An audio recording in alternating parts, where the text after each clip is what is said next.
And what is going on, everybody? Episode 59 of We Are Family. We're clapping. Thank you for... that's like you increase the... Yeah, there we go. Okay, I was just running with that one there. But very exciting. We're back in the studio. Last week, obviously, we were virtual for the New Year's kind of... On New Year's Day. It was New Year's Day when we recorded. And it was a great episode. We got a lot of, good feedback. If we got a lot of feedback, and some of it was good. But we love the feedback. Keep liking, keep commenting, and make sure to subscribe and subscribe to our channel and like our content. We're on all the social media platforms: Instagram, TikTok, X, obviously on YouTube. We have our videos, so make sure to check those out. Links in the description, or handles, in the description. Yes, they are. And we're going to get right into it, guys, because a lot happened in between last week and this week, and I think the mood for Steeler Nation is completely different. Even though it's a different team. It's a different team now. Even though they could beat anybody in the playoffs. Oh yeah. I don't necessarily think the viewpoint of the Steelers from the fan base is in the right place now. But we'll get into all that. Obviously, the Steelers with a crazy 26-24 victory over the Baltimore Ravens. It was just a battle of mediocre teams. I think we could all say that. You could just tell by watching. Baltimore, obviously going into the season, they were Super Bowl favorites. They are the first team that was Super Bowl favorites to miss the playoffs entirely, since I think it's been like 10 years or 12 years. I had them as the number one team in the AFC going into the year. So honestly, I remember talking about how I thought they had the best roster in football, and you looked at their defense, and you just thought I thought it was really good. Obviously, Hamilton, Roquan Smith in the back end, guys like Wiggins back there. You thought that defense would be really good, like it was last year, to complement an explosive, dynamic offense with Lamar Jackson, and it just never clicked this year. It did early. The Ravens were scoring a bunch of points, but their defense was giving up a bunch of points as well. Obviously, I think that first game of the season for Baltimore set the tone against Buffalo, where you're in complete control of that game. And it's like, how do you lose that game? And I think it set the tone for Harbaugh, too, as to this season, because he ultimately gets fired after this game, in large part because the Ravens could not win a close game. Well, they keep blowing these leads. It's literally a meme on whatever platform you're on. Like, there's these pictures of all the games they had leads in over the last however many years. And it's like, and they all lost all of them. And it's just crazy. And that the Buffalo one was the most shocking because it was a 3-score game in the fourth quarter. And we if you remember, that was our first lock of the year, and we both had that. Yeah, we were feeling really good. That set the tone for me as well for the season with the locks as well, because it just went even more downhill from there, honestly. But it just, the Ravens never got into that next gear that we thought they were, that they could be. And I think that's why Harbaugh was fired ultimately, because if there was any year for the Ravens in the AFC, it'd be this year, with no Mahomes and with Allen's defense not great and their overall team not the greatest, and with a bunch of unproven quarterbacks in the playoffs, and they ultimately fall short. But in this game, that's why it's a battle of mediocre, because we knew some way, shape, or form the Steelers would be somewhere 9-7, 8-8, or something going into this game, going into the season. I thought they would be like 9-8 something during the season anyway, going in. But what a game! What a battle of mid! And the Steelers, just so many mistakes. And obviously no DK Metcalf, but the offense, for especially the second half, which we've seen in most games of the season, one half, typically the first half, they look abysmal offensively and they can't do anything right. The pitches are going for nothing. And honestly, I gotta give Arthur Smith credit on the pitches, because the pitches were the runs that actually were working yesterday, and I think that's because the Ravens don't have much on the edge.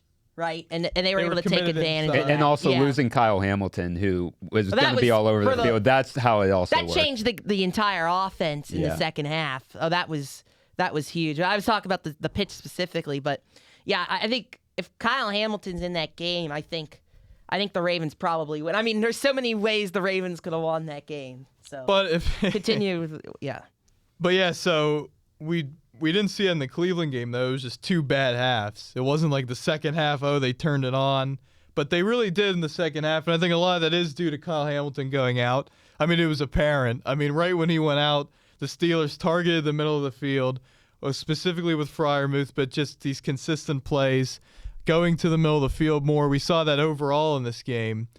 And Rodgers with just absolute, the throw to Thielen, you're not going to see a better throw in the NFL. I mean, there was no window for that throw, and he seamed it in perfectly. And there weren't many windows because these receivers can't create much separation. Yeah.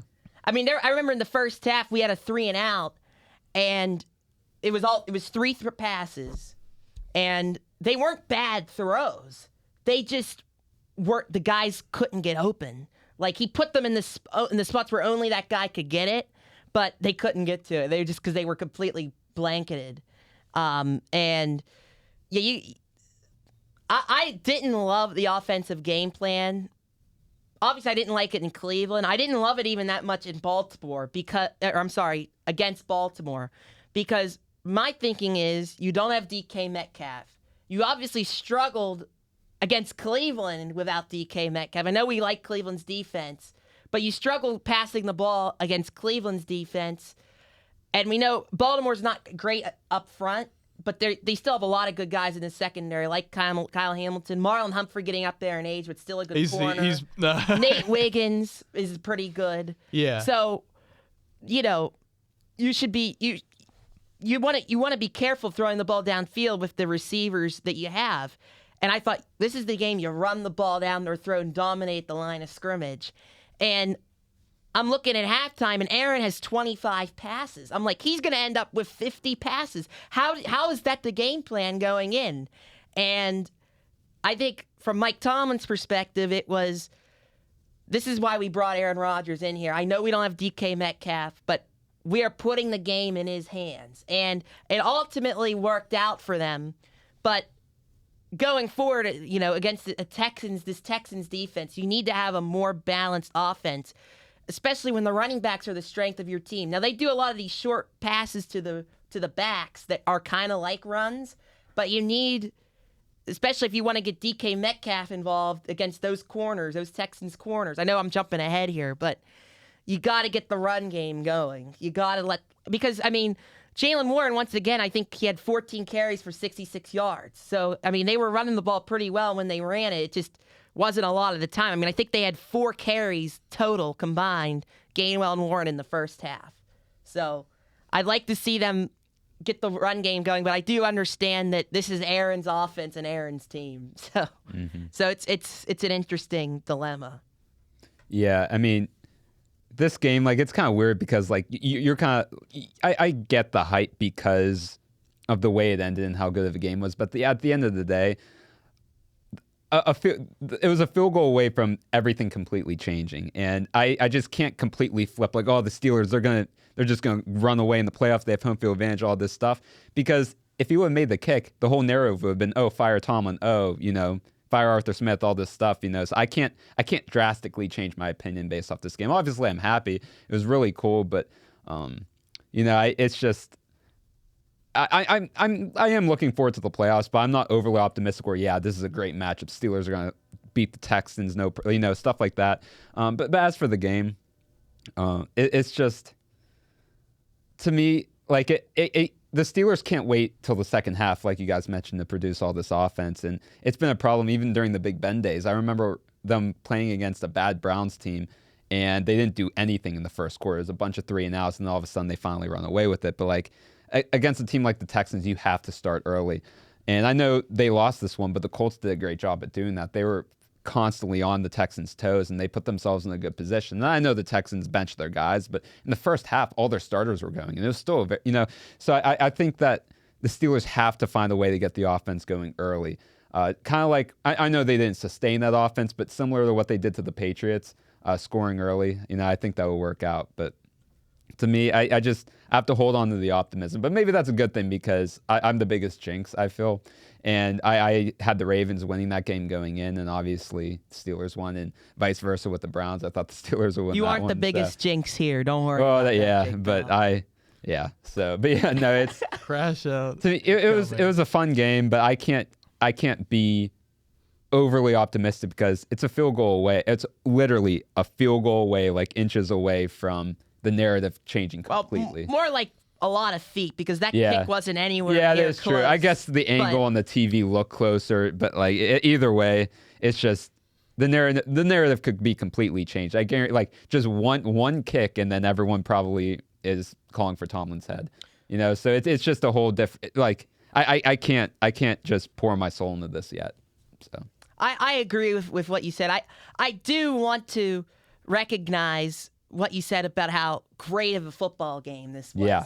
And it was a top 4 game in the Steelers-Ravens rivalry between John Harbaugh and Mike Tomlin. And, of course, that being the final game of the Harbaugh-Tomlin rivalry was pretty damn special. And not only awesome. that, but that was a game where one of the teams would clinch with a win and then the other would be out. I mean, it was how can you write that any better? Sunday Night Football, and there was some heat that, like, why is the Ravens-Steelers a Sunday night game? It should have been the 49ers-Seahawks. Well, one game was a lot more exciting than the other, and we know which one that was.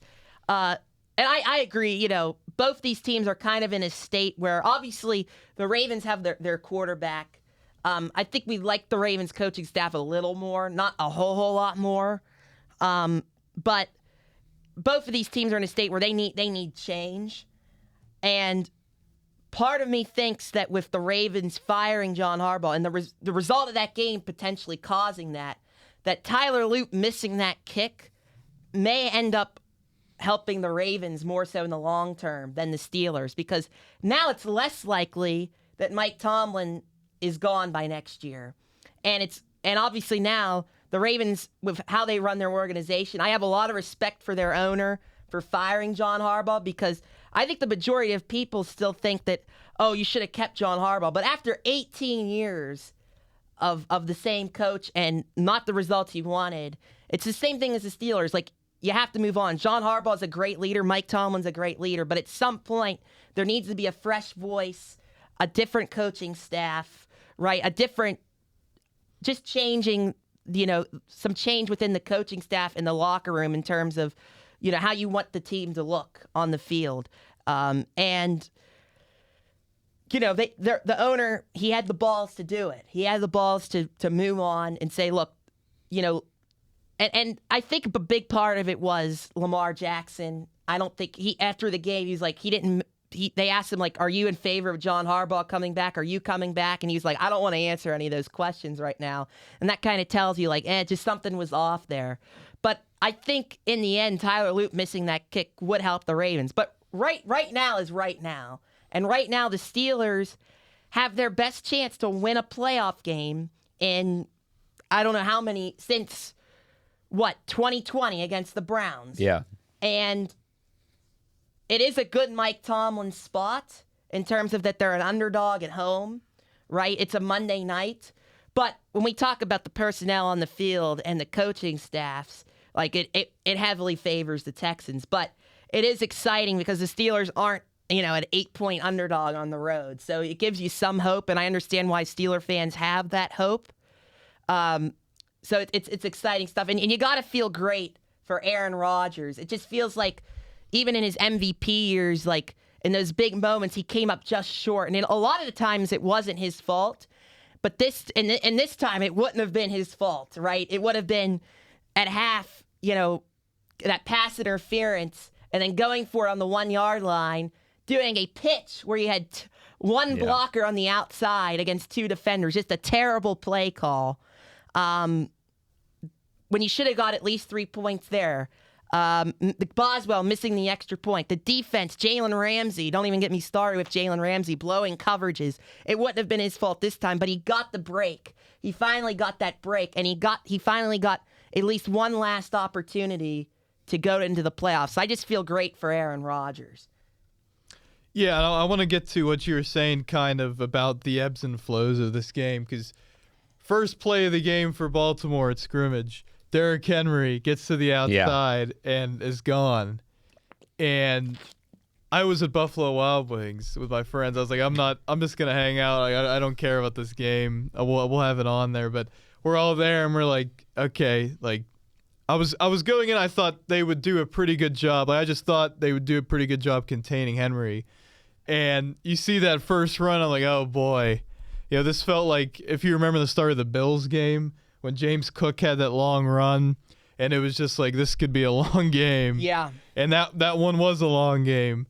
But credit to the Steelers, when Henry tried to run it up the middle, I mean, Hayward played tremendous in this game. I want to give props to Cam Hayward. The second half of this season, he's been elite. I mean, they had him as the best defensive tackle in football, Pro Football Focus. And they had James Pierre as the second best corner in the NFL. All the hate I've given him over the years. But we don't exactly completely value PFF, but they certainly are right about Cam Hayward because he was the anchor of this defensive line. Oh, and if you saw it, I mean, he made so many plays. And we gave him slack this year. I don't want to interrupt what you were saying, but we gave him slack this year for his attitude with wanting more money after already getting a deal. But look, the guy's proved it on the field. He continues to do it at such a high level at his age, and you got to give credit where credit's due. I agree. Yeah, he was tremendous, just getting off of blocks throughout the game. It was funny. I think, was it Falele? The Ravens, I've always seen Ravens fans say, like, they hate Falele because they say he's, like, the worst O-line. I've seen, like, film, he's, like, terrible. But I think he was the one who went out. He got hurt. And they brought in, I can't remember his name, this other guard. And he kind of, like, on the film, he kind of locked up Hayward, like late in the game. Just a little bit, but they're showing like Falele was just getting dominated by Hayward.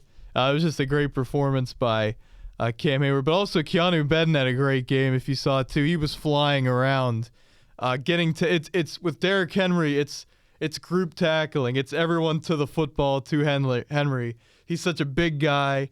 He's so hard to bring down, and the Steelers did a great job of that when he went up the middle. He probably had like a handful of runs that were like 6-8 plus, something like that. But for the most part, the Steelers, and that puts Baltimore in the 2nd and 9, 3rd and 7 kind of area where they don't want to be in. And we saw that, in the second quarter and in the third quarter, the Ravens went absolutely cold offensively. And that was because I think the Steelers did a great job defensively up front. Now, the back end all game was terrible. The blown coverages. I mean, particularly, it was one person in particular.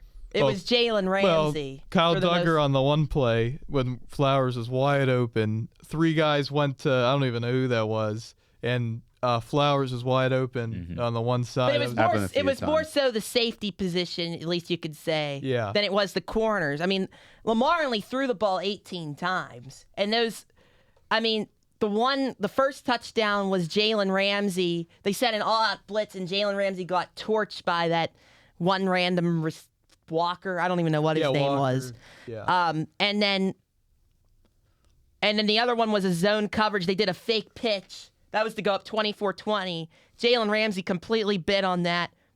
Zay Flowers wide open, and I think that was zone. So, like, you can't – I think Pierre and Porter, those two guys on at the corner positions right now have been pretty good. You can't really blame them. You can't really blame them for what happened. In the second half of the year is really turning around too. Because if you remember early on, like last year was not good. The penalties, the first several games of this year was bad. And it was looking like he's just going to be another average corner, but he's turned into like what we thought because getting him at what 33 or 32. We got the Bears pick for Claypool. It was like, oh, that's such a steal. And I was like, well, did we really get the value we wanted?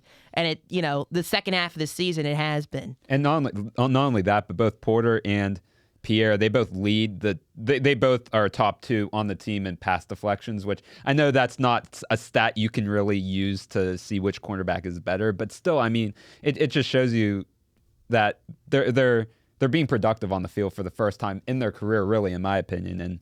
And that's what they need to do at this part of the year in the second half. So. Yeah, and so I think that's a bit of a concern going into Houston. We're going to talk about that game, preview that a little bit. With C.J. Stroud, they do take some deep shots when Stroud has time to someone like Nico Collins. So they got two guys they got from Iowa State are Jaden Higgins and he's big. Higgins, big guy. Yeah, and you have to take into account. I know that the Texans as a whole, this is their first road playoff game in the first round, so they're maybe not used to the cold. But at the same time, Stroud played at Ohio State, Nico Collins played in Michigan. They're going to be fine. They're a physical team. Yeah, they are. A lot of people are saying, "Oh, they're going out in the cold." It's like you have to realize the personnel. Exactly. I mean, their playmakers have experience in the cold weather, and that's they went to Kansas City, and I know Kansas City was offensively has been weird all year, but they shut them down. Yeah, exactly. That was a cold game. That was really cold in Kansas City that day. Mm-hmm. So yeah, that's not. No. I saw there's been a lot of stats that are like, wow, for this matchup going in there, just like you're like, what is that stat? That's crazy. Yeah. But like that one's more of a Miami Dolphins. I agree. Yeah, it's just kind of the Chargers too with some of their playoff struggles recently. But right. It's just what people have been saying, which I disagree, and we all disagree with. That's just what people are saying. It's like we have to realize Stroud and Nico Collins played in the Big Ten their whole collegiate career before the NFL. Like they're going to be fine in the cold. But I think for the Steelers, I think what has people so excited. I mean, most of it was the end of the game, just winning that game, showing something they haven't shown in years, which is a more than passable offense. It's kind of a reverse almost, where it's like this defense hasn't held up their end of the bargain. Even though I thought the front was really good, except for that one play when Lamar escapes and is able to throw it down the field for that touchdown. I was upset at first and Patrick Queen happened to be on Zay Flowers, which wasn't great. But had they just sacked him, we wouldn't be talking about it. But you got to tackle guys like Lamar low. And he had a sack. Watching the replay, that was just an incredible maneuver by Lamar Jackson. I mean, that's just like Lamar just makes plays like that. Like, you can't get too upset about it. It ended up not costing the Steelers too much in the end. But that was like, we had him, Mm-hmm. But you got to give Lamar credit. Like, that's why he's a 2-time MVP. Should be a 3-time MVP. He made some plays. He didn't have a great success running it himself in this game, which is kind of expected off that injury. Although on that one run, it was taken back from a penalty, but he got like 9 or 10 yards. I think it would have been a first down. But he looked pretty good there, and obviously his move escapability in the pocket, which when the Steelers played the Ravens the first time, he did not show at all, and he really hasn't shown this season. He's taken a lot of sacks this season. Their offense was looking really good, especially in that first quarter. And the Steelers got fortunate with some penalties that stalled drives. But also they could have been down more in that first half. The pass rush was getting to Lamar, and I think that's like not getting to him, but making him move out of the pocket, kind of move around, and making these throws a little more under duress. I think it was a great show. I think that front, we're going to talk about the Texans game. People are talking about the Texans. This great front. The Steelers are right there in sacks and in tackles for loss and in pressure rate this season. Obviously, but it's just a little different because with the Steelers, just with the Texans all season, they have a great back end as well. It's just like a really solid all around defensive unit. But I think that's who you could take. And also, Steeler fans are saying, hey, we were able to move the ball, really effectively against the Ravens here with Adam Thielen. MVS made that great catch on third down. The throw was behind him. He bobbled it, but he was able to secure that. He made a couple good catches. Obviously, Freiermuth over the middle, the one long throw was huge. With getting DK back, and he better be thanking the gods. He has to have a really good game. He better come out and perform, and he better be thanking the gods for what happened. Because if Tyler Luke makes that kick, or if any other of the things we talked about happened, in terms of them scoring more points in the first half, whatever, all the blame would not only be on Mike Tomlin, it would be on DK Metcalf. And we would potentially be talking about can the Steelers find a way to part ways? but apparently they are going to pay him his guaranteed money, even though technically the Steelers in the contract could take advantage and say, hey, because you got suspended, we don't have to pay you the guaranteed money, $45 million or whatever it is. And also with Metcalf, he's a fantastic playoff performer, which is what the Steelers need. There's a stat where if you compile his yards and touchdowns in the playoffs to a 17-game average, he would have like 1,900 receiving yards and 22 touchdowns. So that's something to keep your eye on. Yeah, but then again, it's not like he has Tyler Lockett on the other side or someone like that where it would be a lot more likely for him to keep dominating the playoffs. So it's just going to have to come up to him to try to find ways to get separation without a really good number 2. Well, to me, I mean, I know you shared this with me earlier in the week. There's not a lot of holes in this Texans defense. So where can we beat them? Okay, you have Derek Stingley on DK Metcalf, and you have Kamari Lassiter on the other side taking on Calvin Austin or whoever. So they have 2 shutdown corners. I wouldn't expect DK Metcalf to dominate. I agree. So the Steelers have to get the tight ends involved. Pat Freiermuth and Aaron Rodgers the last couple of weeks, we've seen some things, but it's only been like for 3 catches. Yeah. We need to get him involved. Like, I would be in favor of Pat Freiermuth having 8+ targets, whether that's get to him short, getting it to him down the middle of the field. Obviously, they're going to get the backs involved. That's what they've been doing all year. But got to get the tight ends involved and attack those middle linebackers because in the secondary, they're incredible. And obviously, up front with Will Anderson and Danielle Hunter off the edge. It's going to be Will tough. Anderson, I was watching, against the Colts, they gave up a lot of points, but he was all over in run stopping. They're just a tremendous run defense, which is why I think that the Steelers are going to utilize kind of like what they did against Baltimore. They're probably going to end up passing the ball a lot. The short passing. Yeah. I think it was, I honestly, Aaron Rodgers threw it a lot against Baltimore, but 7 or 8 of the throws was just dropping it off at the line. We haven't seen those. They were right next to the lineman instead of kind of wide. We saw Gainwell there. I think Freiermuth or one of the bigger, maybe Jonnu was right there, just catching it right at the line and just slipping up the field. I thought that was a nice play, but they're going to get it to Gainwell in the passing game. They're going to get it to Warren in space. That's what you have to do. And I want to talk about Jonnu Smith, but him and Aaron they are not getting along. That's not working out at all. And I know people are talking about, are they going to trade a tight end? To me, I think the Jonnu, especially if Aaron were to come back next year, I think Jonnu Smith is expendable. I agree. I know this. You can't pay 2 tight ends a combined $24 million next year. You just can't do it. So, and it's not like you have to worry about getting less from Jonnu Smith than it took to get him because you got him in the same deal with Jalen. Right. You know what I mean? It's not like you traded a 3rd-round pick for Jonnu Smith. Now you have to trade him for a 6th or a 7th-round pick. It's not to that regard. So you don't have to worry if you have to trade him that you're losing value.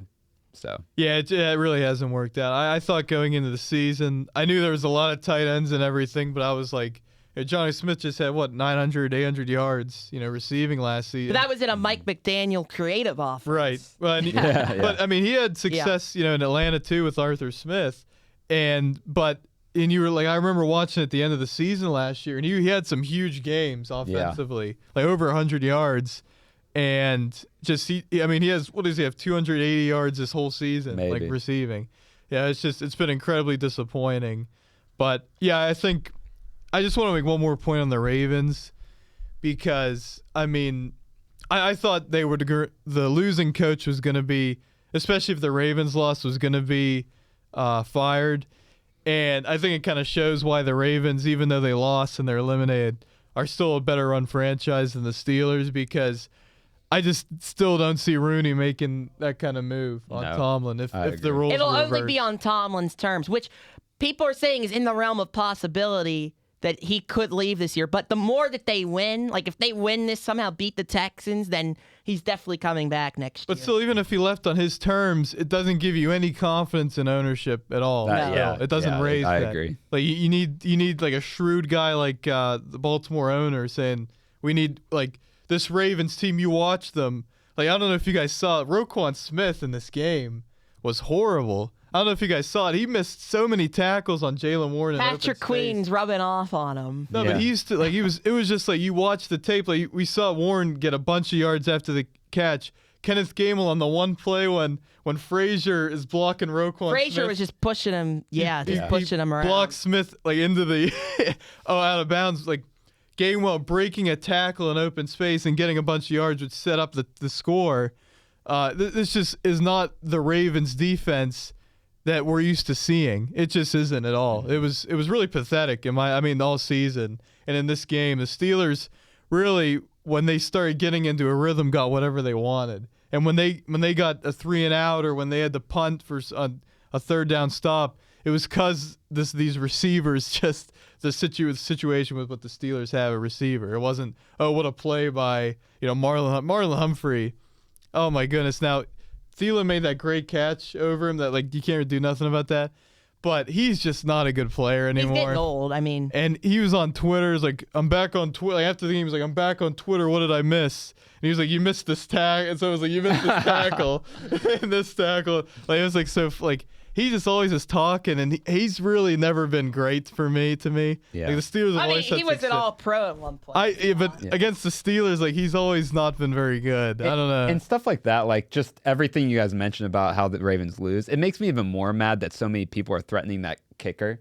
Because there's so many different areas where the Ravens could have won that game. Like, how about this? Maybe don't give up 26 points to a Steelers team that only put up 6 against the Browns. Where the Browns' defense is always on the field because their offense doesn't do it. It could have been 34, and we talked about that too. Like, the Steelers outplayed the Ravens in this game. Like, I know there was the 2 busted coverages for the Steelers at the end. But other than that, the Steelers outplayed Baltimore. They other than those 2 plays, and even take the Calvin Austin play away where the corner falls down. Yeah. The Steelers had like 80 or 90 more yards if you take all those plays out still. Like the Steelers, and they missed the touch. They drove down the field at the end of half, didn't get any points out of it. Right. Yep. Like it could have easily been even more. Like, so people are like, oh, the Steelers got lucky, and to a certain extent, the kicker missed. Mm-hmm. There you go, Steeler beat. The Steelers got the interception. Watching that game is like both those teams.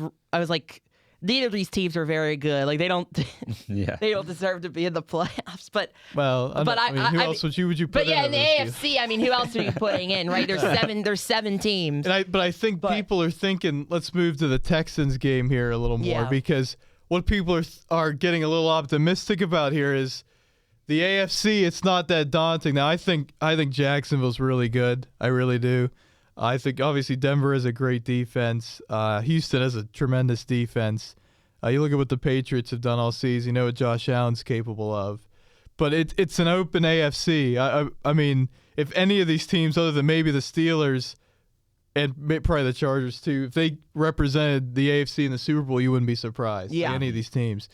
And so I think people are saying, hey, we just had a really good offensive performance against Baltimore, who had an impressive win against Green Bay the week before.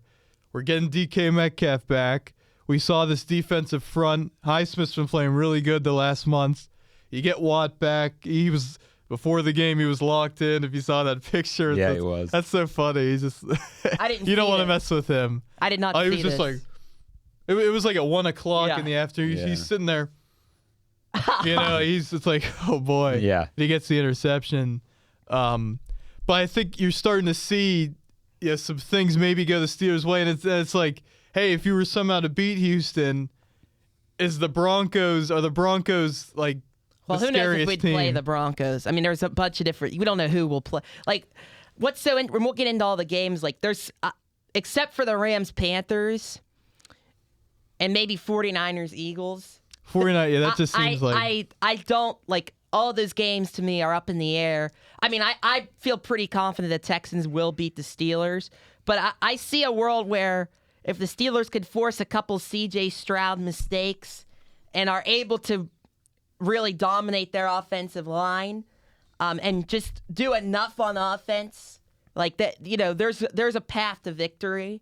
But it's not gonna be easy. But I think. As far as the Texans go, it comes down to the line of scrimmage.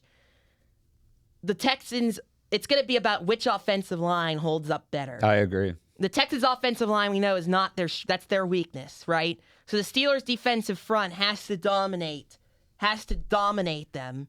And the Steelers offensive line, which has gotten better over the course of the year, Dylan Cook has been pretty darn good at left tackle.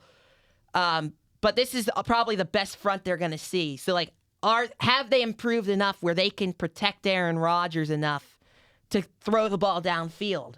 And I don't know. I don't know if I believe in that. But that's what it's going to come down to me. Because both of these teams aren't really going to run the ball that great. I don't Houston's think. They're not a good running team anyway. Woody Marks gives them a little bit of a running game, but the Steelers have been good against the run the last several weeks. That has been a strength for them. And of course, at different parts this year, it's been ugly. But when the edge guys and the middle defensive linemen, Benton, Hayward, Harmon, especially Harmon, I feel like with the Steelers, Harmon is that key guy for them. When the Steelers haven't had Harmon, it's kind of just messed them up in terms of stopping the run, and he's been healthy, so hopefully that stays the case in this game, and they force C.J. Stroud to make plays, and C.J. Stroud could certainly do it, but if you get in his face, if you get pressure, if you keep him in the pocket, now he's a good pocket quarterback, but you don't want to have him get outside the pocket. But he gets out of the pocket a lot now. Yeah. The Texans, realizing their O-line's not the greatest, they've run a lot of boots and kicking out, getting out of the pocket, getting C.J. Stroud on the run, and getting these easy completions on the run. That's on the edge guys to contain. Yeah, it's just going to be tough because Stroud, he's very good, very good. He's not fast, but he can run, and he can evade. He's become really good at avoiding sacks and just escaping. Obviously, not to like a Lamar Jackson at peak health kind of caliber, but we saw. Against the Chargers, he was running for his life at times. He was able to scramble. We've seen it in some of these games, but this Houston offense, like they should, if they dominate, if they don't, the Steelers don't get to Stroud and don't force pressure, I don't see how the Steelers win this game. Mm-hmm. I feel like they got to get a couple turnovers. And offensively, the Texans, if they have any weakness defensively, they give up big plays. We saw Riley Leonard was cooking them. Yeah. When they were, their starting defenses out there in the first half. But it's just, can Rodgers, do they have enough time to have those deep balls? And I'm just really fascinated to see how it all goes down. It's going to be a chess match. And the sad thing, if you're a Steeler fan, is whose coaching staff in a chess match do you like more? And I would say the Texans 10 out of 10 times. Yes. This is DeMeco Ryans every year they've made the playoffs. And every year they've won a playoff game. I think this is their best team. But not a road game. Yeah. They're 0-6 all the time. But DeMeco's been in home. Well, yeah, that's true. They did lose on the road. But both those teams last year is like, we didn't see them going that far. I think this year's team can go far if their offensive line does enough. And, they've been decent on offense. Their offensive line, we haven't heard a lot of noise about them being terrible. They've been better a lot recently. I saw because they were like 30th, like at the midway point of the year in like pass and run blocking. Now it's like 20 and 23rd.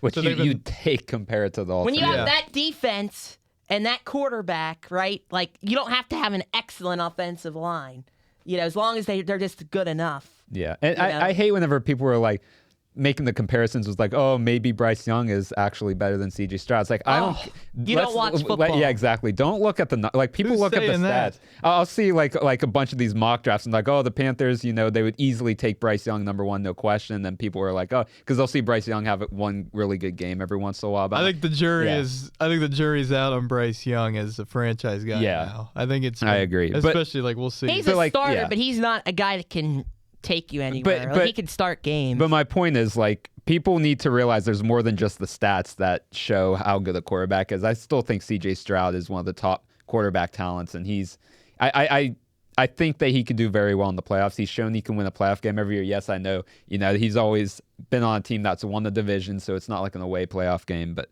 I don't know. It's going to be tough. And I think that this Texans team in this year has a chance to go far, and the Steelers are going to have to play their best brand of football to win. And it's going to be on Aaron Rodgers again. It will be. And if he pulls out another game like he did last week, I mean... Put a statue outside of the YAC. Yeah. I agree. Put out a statue. I mean... I say do it anyway. but no, I mean, I'm really fascinated to watch this game. And I think for the Texans, if Stroud has enough time to throw... We've seen with the Steelers, zone defense, there's pockets, and there's openings to be had. We saw that, in the Ravens game, even when Lamar had time. And we've seen that all season. We saw it in the Cleveland game early when Shador, they had the plays scripted up. There was a lot of open pockets for Jerry Jeudy and Harold Fannin and stuff. So I think if Stroud has enough time and if he can get out of the pocket and throw it on the run, I think they're going to be successful, but I think it's going to be a close game. I really do. I don't think it's going to be like a typical every Steelers playoff blowout. game. Right, because you have to look at it this way.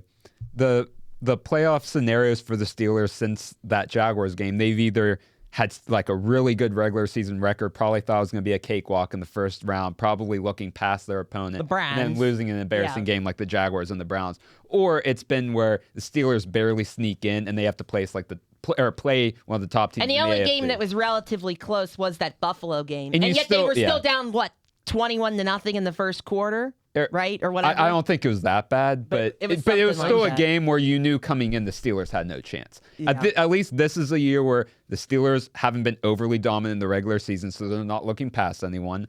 They're not the Texans. I still think could have easily won this division. Maybe the narrative changes, but if they didn't go on that 0-3 start, but it's not like this. They're going up against this absolute gauntlet. Like, the Steelers team has no chance. Do I think the Texans will win? Sure. But I don't think, like you guys mentioned, it's this typical Steeler loss where they're going to get blown out or they're just going to give up 21 points in the first quarter like they did to the Jaguars and the Browns and more against the Browns. But it's not going to be that situation, I don't think. If it is, I'll be shocked. They're not playing a vaunted offense. You would think, even if they do get blown out, it's not going to be because the Texans put up 35 points. You would think, right? They may lose like 20-6 or something. I could see that, right? But I don't see how they get blown out. But the Texans are probably going to try, like they did against the Chargers, try and get some big plays downfield to start the game. Yeah. And remember, they went up 14-0 and ended up holding on to win that game. And it wasn't a blowout, but that 14-0 lead really set the tone. And if you're the Steelers, especially if you're the veterans in that locker room, and if you're Mike Tomlin, you know that the last several games you've lost in the playoffs, it's how they've started that has doomed them. They are they've lost 70-0 or something in the first quarter combined. Well, except against Kansas ridiculous. City. Remember in Kansas City when T.J. Watt had that touchdown? They were up 7-0. Yeah, I do remember that. So it's like I wasn't even in Pittsburgh then. It was hilarious. And they ended up losing 42-21. So it's 68-7 or something like that, right? They've been in the first quarter. So if you're the veterans in that locker room, if you're Mike Tomlin, you have to start out strong. And let's be honest, the Steelers haven't really been starting out strong. I mean, that Baltimore game, I was like, this is going to be like a playoff game, isn't it? They're going to be down 21-0. That's how it felt at first. And so it can't feel like that, or it's going to get in some of these guys' heads like, here we go again. Even though it's against the Texans offense, it's like, okay, like you have to.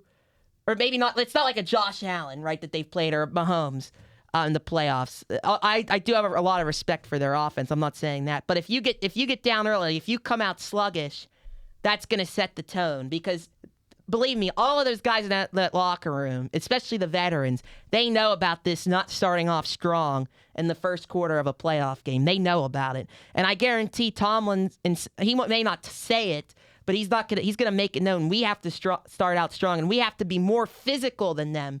That's Chris Collinsworth was talking about this in the Baltimore game. It's about who's gonna hit more violently, the Ravens or the Steelers. The Steelers did and that. this Texans team, they hit. They're violent, especially on defense, and the Steelers have to come out wanting to fly around and hit and be the more physical football team early on in the game. I think if can't come out tight. Can't come out tight. I think to your point there, who does that that's a kind of a call to action for Jalen Ramsey to step up after that performance Sunday night, because he's a guy who wants to hit. Yeah. And it was bad on Sunday, but he can make up for it with the performance on Monday. And another point about this game, both these teams like to play these close games. That's why it's to me it's really that's why I'm thinking it's going to be a one-score game either way. It has to be. Yeah. I think the Texans win just because it's like Steelers again. It just feels, but it's at home, and I don't know. But it's just both these teams, like the Texans, they beat the Colts 20-16. They beat the Chargers. What was the score of the Chargers? Whatever it was like a 3-point. 20-16. Yeah, 20-16. Like they beat Kansas City like 13-10 or whatever that was. 20-10, yeah. Oh, they got late, but the reason we like the Texans, we like the defense. They're hot. They've won 9 in a row. They've been a dominant team throughout the course of the season. And if they didn't start 0-3, they probably would have won the division. So, and we like the coaching staff more, and we do like the quarterback a little bit more, I would say. Yeah, especially as a long-term option. Right. Yeah. Well, I think in this game. Yeah, I mean, just like the escapability for Stroud compared to that was the thing too. Like Rodgers is going to be in the pocket. People are saying, he might be more willing to take hits in this game. He's not. He hasn't been willing to take hits. He doesn't take hits. But it's the playoff. I mean, but it's this now they're in, and now it's like give it everything you got. I don't know. But Stroud is going to be able to get out of the pocket at some point in this game. I think that's why it's more onus on the Steelers offensive line. It's just Danielle Hunter's been great this year. I mean, Will Anderson is ferocious. I mean, coming out of Alabama, I was like, this guy could be different, and he really looks different. I mean, he was worth every single asset that the Texans used to trade up for him. Worth every single penny. And if you're the Steelers, like, my concern is like they were so worried about Myles Garrett. Now you've got two guys who are. There's not many Myles Garretts, but like there's two guys who are up in that category. So you can't be worrying about chipping. You gotta say, hey, to your tackles, especially Fatani, you gotta say, hey, this is why you're here, right? To block the best of the best. And I know Dylan Cook's was at the bottom of the depth chart, but you gotta trust him here. You can't. I mean, maybe you help him a little bit here and there, but you can't be chipping Willie Anderson every play because you need Pat Freiermuth involved, and you need the running backs involved in the passing game. So you got to say, hey, Dylan Cook, this is your time to show us something.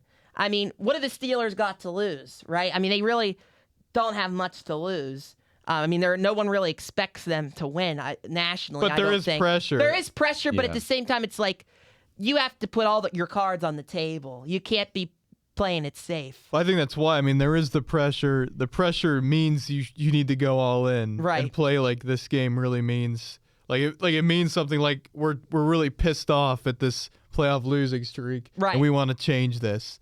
So it's gonna be fast. Do you guys have anything else about Texans Steelers? I mean, I think for the Steelers, they got to hit a couple big plays in 30+ yard plays, preferably early. And I think the secondary, the safeties need to play like they've played all season instead of like they played against Baltimore. Though Baltimore, I chalk a lot of that up to they were just keen on stopping the run. Like that one, the first touchdown, like Ramsey they thought they were going all out for the run. And against Houston, that's not going to be. That's not going to be. The Ravens, they just weren't afraid of the receiver personnel without Metcalf, and they left their cornerbacks one-on-one with Scotty Miller and Adam Thielen the entire game. But you were talking about the Steelers. I was saying the Steelers defensively. Either way. But so it'll be. I think it's going to be a close game either way, just because the Houston offense isn't crazy explosive. Although with Nico Collins, they have the big play potential if Stroud's given enough time. But I think it's going to be a good kind of cap on the wild card weekend. Obviously, it's the last game. It's the Monday night game. All right, and before we get into our playoff previews, our wild card previews and everything, we want to revisit our preseason playoff predictions here. Some of them, we predicted correctly. A lot of them, especially in my case, I think went poorly. But Pirate Peyton, what do we got over here? Well, we'll start with the AFC because we all kind of had similar predictions. It's crazy to think about, but we all were like, okay, we don't see a path where the Bills, Ravens, Chiefs, Texans. Well, we saw. Like, for the Chiefs, you're like, maybe that this isn't the year the Chiefs win the division. We thought we were pretty confident on the other But we were three, confident on the other three, Bills, Ravens, Texans. And crazy enough, all four of them did not win the division. And all three of us picked all four of those to repeat as division champions. And none of that did not happen at all. Me and Nate had the same wild card teams, which was Chargers, Patriots, Broncos. So me and Nate had 1, 2, 3, 4. We had 5 of the 7 playoff teams. I thought I changed That's it. really I good. changed the Patriots. Maybe I didn't. I can't even remember. Oh no, yeah, you know what? I had You're the right. Bengals. I thought You're I had the right. Bengals. I have written here revised Bengals. Yeah, I changed my mind. So, I remember changing my mind. I stuck with the Patriots to be a wild card team. He changed to the Bengals. So I had 5 of the 7 teams. He had 4 of the 7 teams. None of the division winners correct. And I believe Jake Bell. He had the. Yeah, He did not have the Broncos in. I did not. Wow. I had the And he Patriots, had though. the Chargers, the Bengals, and the Patriots. So he got 5 of 7 as well. Or wait, 1, 2, or no. He got 1, 2, 3, 4. I got 4 because the Ravens didn't make it. Did I wait? Chargers, 1, 2, 3, 4. Yeah. So you got 4 of 7. He got 4 of 7. I got 5 of 7. We all got the divisional ones wrong. So I guess I win the AFC there, technically. But we both, us not picking any other division winners was kind of pretty boring and sad. We should have mixed it up a little bit. You were in the NFC. You were on Seattle to make I it. was You so. were. I did not have I did Seattle, not and I either. don't think I did not at all. I had a really bad Let's NFC go to the pick. NFC. Cardinals. Yeah, I did take the Cardinals. But to be fair, they struggle with so many injuries. Yeah. It's just a mess. So I did pretty well, but I had one really, really bad I had a bold pick and it flopped tremendously. So I had the Seahawks and the Bears as wild card teams. I took the Bears out at the end. Both of them Yeah. won the division, but we're not wild card teams. I had the Rams winning the division and the Packers winning the division, but they were both wild card teams. We all had the Bucks, I believe, winning the division, right? I mean, I feel like if we were to go back and do it again, we probably would have taken the Bucks because I mean, They literally, Yeah. they They were literally 5-1. won on Saturday. Yeah. yeah, it's Yeah. Yeah. But they did not. They were a joke down the stretch. So I had 1, 2, 3, 4, 5. I also had 5 of 7 there. My big flop, horrific flop, was I had the Eagles as the wild card, and I said the Washington Commanders would be Yeah. the number 1 seed. That was my And the best NFC. prediction. That was my best Yeah, you prediction were- because I was the only one who didn't You have were them the in only the one that playoffs didn't at have all. the Commanders in. I thought with Dan Quinn and that coaching staff and Adam Peters, you know, I thought bring in and bringing in Steve-O some Samuel. veterans, they Yeah. brought in some guys. It was like this is they could win this division over the Eagles, and the Eagles were a little weird this year, but I mean their division was horrible. So terrible flop there. Still did okay. Didn't get any of the division win. So I didn't get any division winners right though in either conference. Wow. So Jake Bell, he had the Packers as the number 1 seed. They could have been had they stayed healthy, Right, they and had they not lost to Carolina and Cleveland. But they made the playoffs, so it wasn't a total flop. That wasn't a Commanders type of flop. You had the Packers in. You had the Eagles as a division winner. Yay. You had the 49ers winning the division. I was so close. They too. made the playoffs. I was so but close. Too many injuries. Yeah. You had the Rams as the 5 seed, which is exactly what happened. Wow. Wow. That's a shocker. I Look did at not that. think I was exactly right there. You had the Cowboys. I as the changed. 6th I seed. took Or the did you Cowboys. change- I changed them to the Cardinals. You changed the Cowboys Yeah. to the so you so went either way, it was backwards bad. there. Yeah, I did go Well, backwards. it wasn't. I mean, neither of them made it. So You it had the was Bucks kinda- winning the South, Yeah. and then you had the Lions as the 7th seed. And I have to give credit to myself. I did not.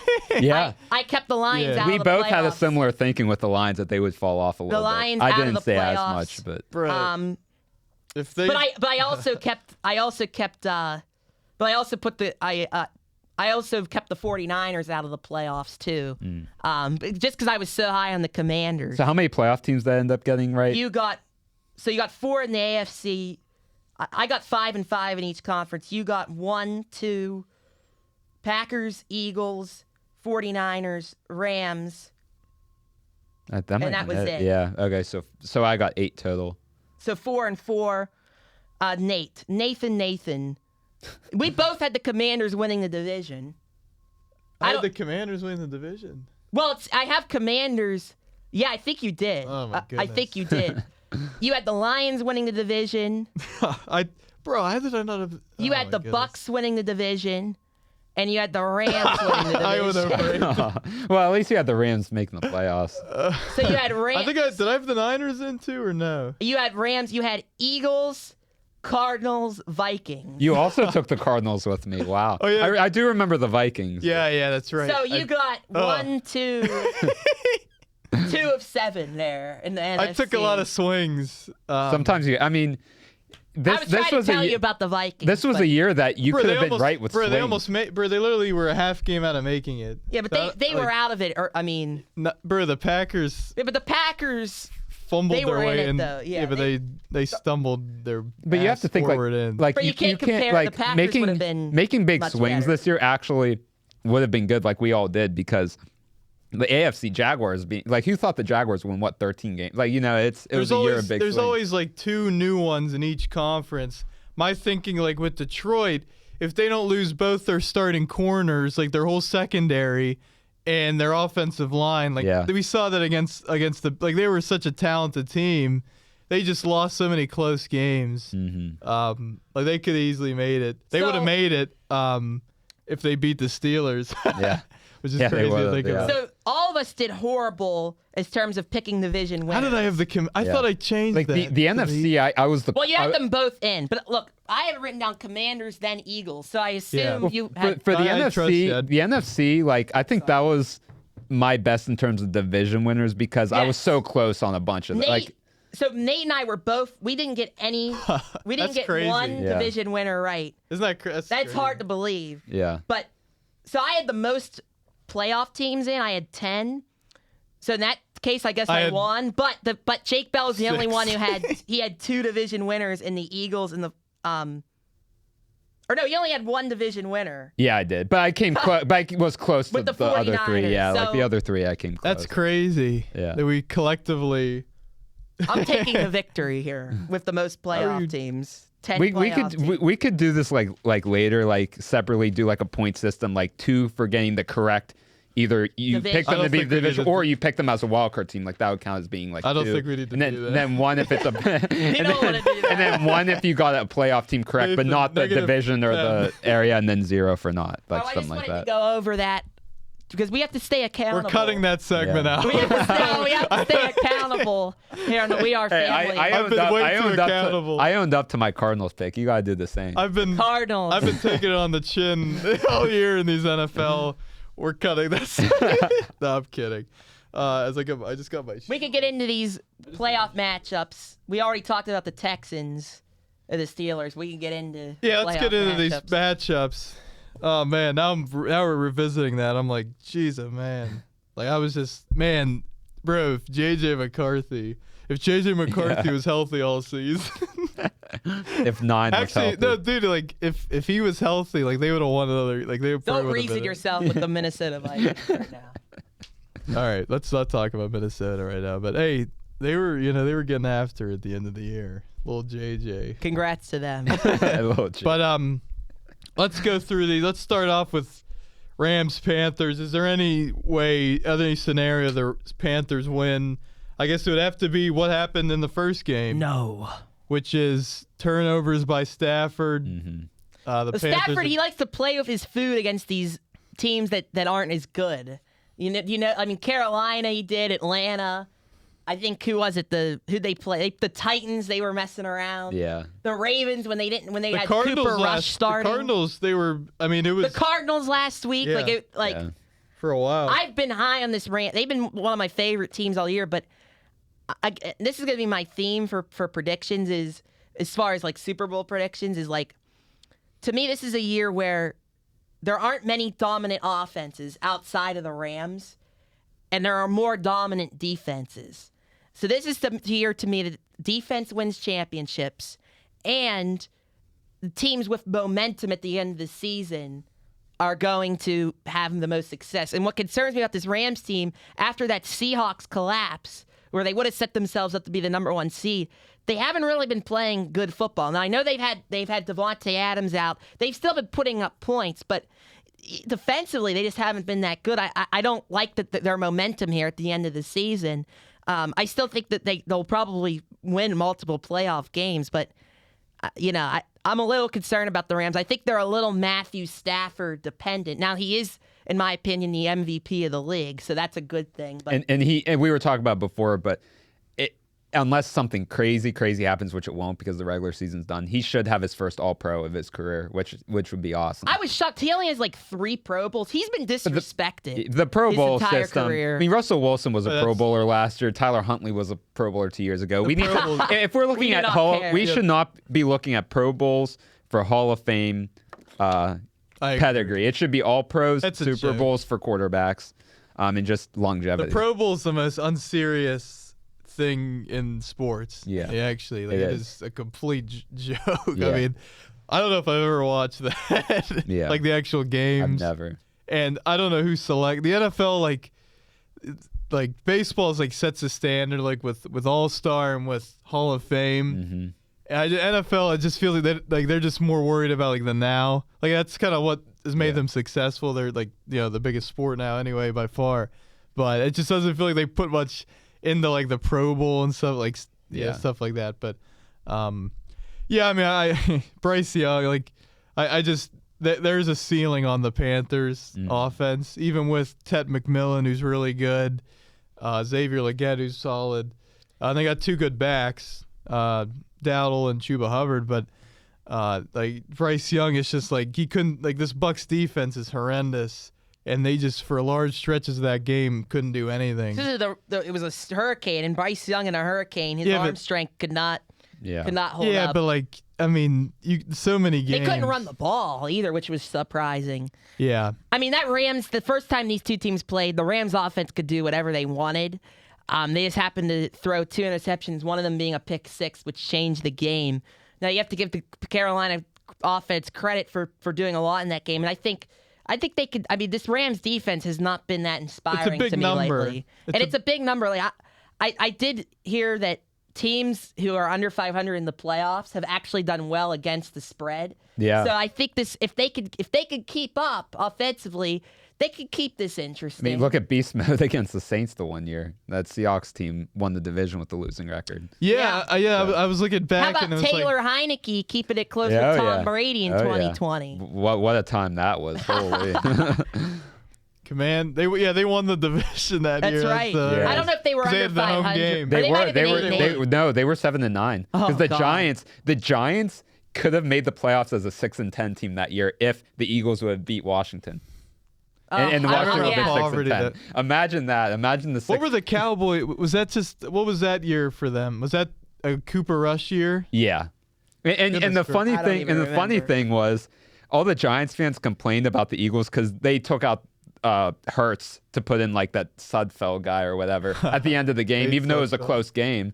And the Giants fans were like, they did that on purpose. They tanked. They wanted a better draft. Now we're not the playoffs. It's you're 6-10. How about win 1 more game and you're fine? How about win 5 more games? Poverty bums. But no, I mean, I just don't think.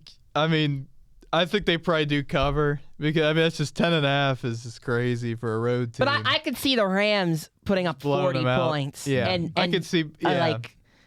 Yeah, I don't see a scenario, especially I think the thing that favors the Rams is they saw them once already, and they lost. And it's I feel like when a team sees you again this late in the season and you're that big of a favorite, I could see them blowing them out. But it's going to depend on Carolina's offense to keep up because I don't see them getting many stops.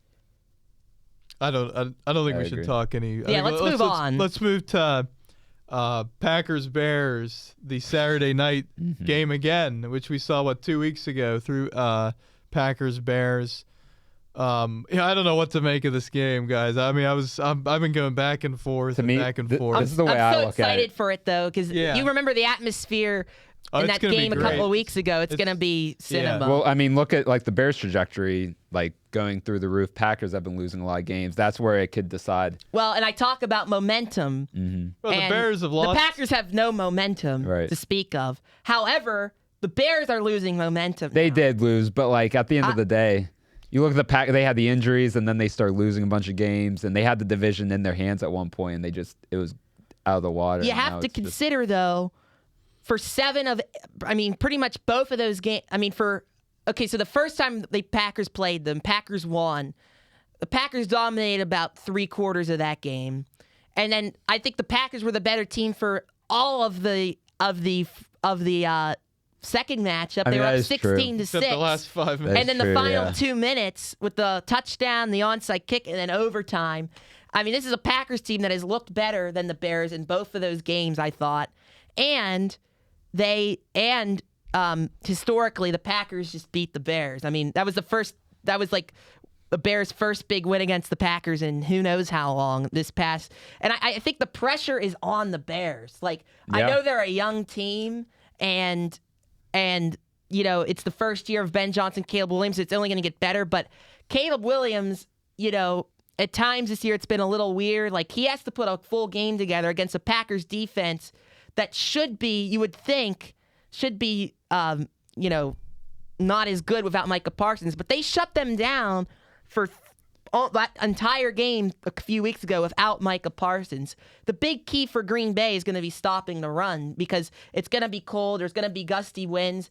Ben Johnson, you would think, is going to want to run the heck out of the ball. And Derrick Henry did it all over them last week or 2 weeks ago. Derrick Henry had 200 yards rushing, so the Packers will have to stop the run. I think they're going to be hungry, though, to come back and get their revenge for what happened last week. This could go either way for me, and Matt LaFleur wants an extension. I don't think he's on the hot seat by any means because this year has just been riddled. On him. I think there's pressure on LaFleur. That's what's like. You can't fire him for losing Micah Parsons and your quarterback not doing anything against Carolina and the Browns. I mean, you can't fire Matt LaFleur. He's a good offensive coach. I agree, but coaches have been fired for less. I don't know about that. I mean, John Harbaugh. Matt LaFleur is a much better coach than John Harbaugh. Well, I don't think you could say that. Yes, because Matt LaFleur, he's a schematic. He does the schematics. Right, John Harbaugh is just the CEO, and I'm not discrediting that, but I guess I kind of am. Under John Harbaugh, he's been a defensive guy, and their defenses have been some of the best year in and year out. He's a special teams guy. He's not a defensive guy. Their defenses have been tremendous. He doesn't. For a while. He's a CEO. You can't, and that's why 18 years of having the same CEO, and you have to change it. That's what, in the words of Colin Cowherd. I think you give LaFleur too much credit. I like LaFleur, but like. They lost those games. Like, they lost to Carolina. He was the head coach. Yeah, but even if they would have, they're not a contender now without Micah. They're just not. But I could very easily see them win this game. I agree. I agree. But they're just. Who has any team entered with less momentum? This is now. What I also like though, they rested their guys last week. I think it's good to have a week of rest. I think it's good for Jordan Love to clear his mind. That could be a bad thing. He could be rusty, but I don't think so. 3-4 months almost now. But I think that could be helpful. It could be hurtful, but it could be helpful. We just don't know. We really don't know. Mm-hmm.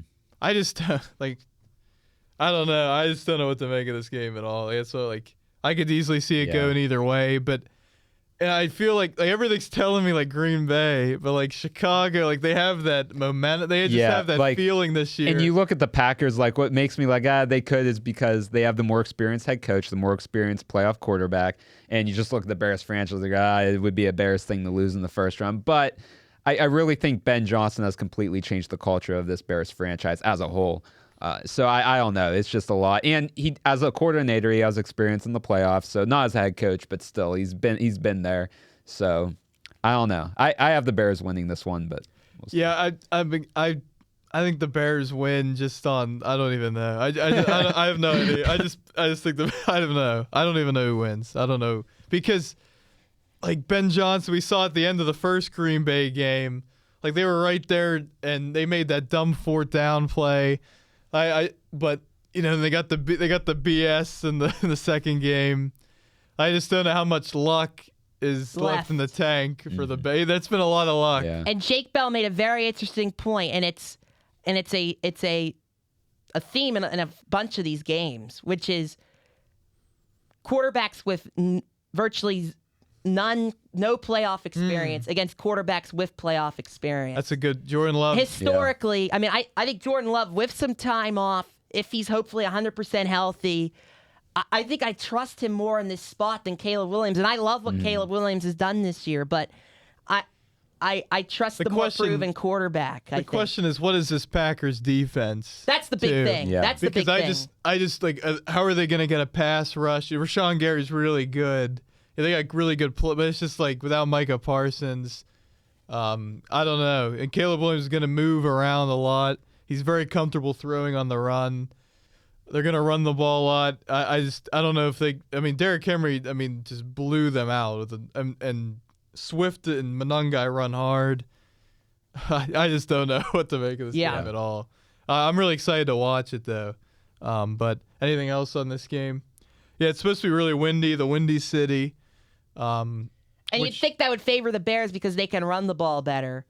But maybe Jordan Love could throw it better. Is Josh Jacobs, I don't know. Is he out? Is he done? Is Josh Jacobs done? No, he has to be. He's been playing through injuries all year. I haven't even. But run game just hasn't been very good either way. Yeah. I think that's partly because of injuries and stuff. But Jacobs was on my fantasy, did nothing at the end, and then I don't even know the last 2 weeks if he's played. Yeah. He played a little bit against Baltimore, did like a couple carries or something, but they had Wilson or whatever's in there. My body coming into this game is the best I've felt probably in the last 6 weeks, Josh Jacobs said. Okay, well, Packers by 2 scores. I just almost whacked out of your hand. And we have to also, when you talk about the Packers defense, this Packers defense, for the most part, other than that Baltimore game, has been really, really good this year, even without Micah. This Bears defense, it's looking worse and worse every week. That is true. It's bad. It's really bad. But they get turned, that's where the luck thing comes into play. Turnover. I just don't know. That's why there's just a lot of unknowns in this game. And I'm just really excited to watch it. I have no feel whatsoever. I was leaning Packers all week, but I just don't know. I really don't. There's been a lot of Bears good fortunes and stuff, but just really excited to watch it. Big game for Chicago. That place is gonna be crazy.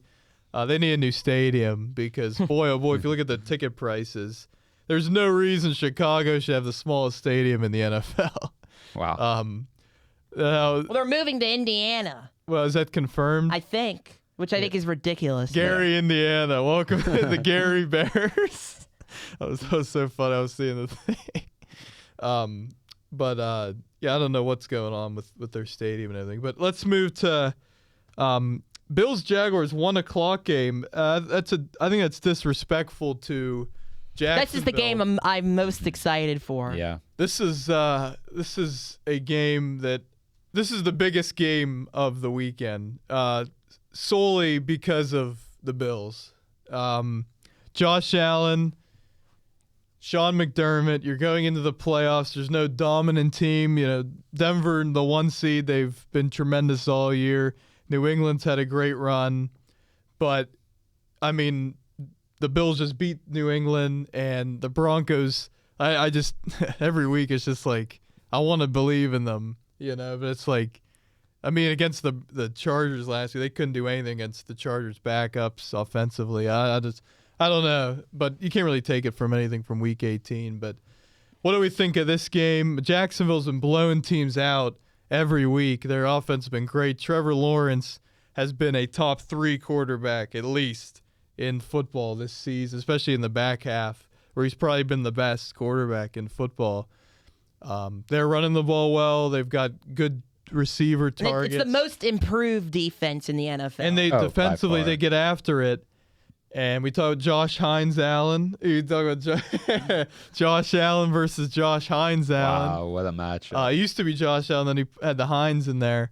But we saw with Jacksonville, they went into Denver and blew them out. Yep. That's the hottest team in football outside their divisional opponent, the Houston Texans. Yeah. And the AFC. Yeah, so I think. But the pressure is on the Buffalo Bills. The pressure's on the Bills. And And they're 1.5 point favorites. They probably shouldn't be favored. Yeah. I don't know how they're favored. Yeah. It's the Josh Allen factor. Yeah. I feel strongly that Jacksonville's going to win this game. I just think the disrespect all week. And Liam Cohen, he's been using the disrespect thing as a motivational factor all week. Who are we to believe that the Bills are going to stop Jacksonville defense? Their run defense is, their defense overall isn't good. Their run defense is horrific. You can even take the pressure off of Trevor Lawrence if you can get the run game going. Well, it's going to come down like it always does. It's going to come down to Josh Allen. Can he be superhuman? And if the Bills start out fast. And if they get past this game, right, then Josh Allen is easily the best quarterback. Well, he is the best quarterback, but now you're narrowed down to Bo Nix and probably, I don't know, Drake. Well, Drake May's been Rodgers. Excellent. CJ Stroud, right? Buffalo just needs to win this game and get this, we can't win on the road in the playoffs thing. They haven't won on the road in the playoffs. And then I think even with how bad their defense is, I think that they can, it's a moment. The playoffs are all about momentum, and they're going to need to win this game to get momentum. Because right now their backs are against the wall, it feels like. But it's a must win. You've never, I think Nick Wright was saying this is you've never seen a 6 seed with this much pressure. Not actually. I do think Jacksonville is the better football team. But again, if Trevor Lawrence makes mistakes and if Josh Allen is superhuman, but I don't. If Josh Allen is superhuman and they win this game, it wouldn't shock me. But it comes down to him and James Cook. We can't forget about James Cook in this running game. Well, look, we can look at how are the Bills going to go into this game, because now you don't have to face Mahomes no matter what the scenario happens.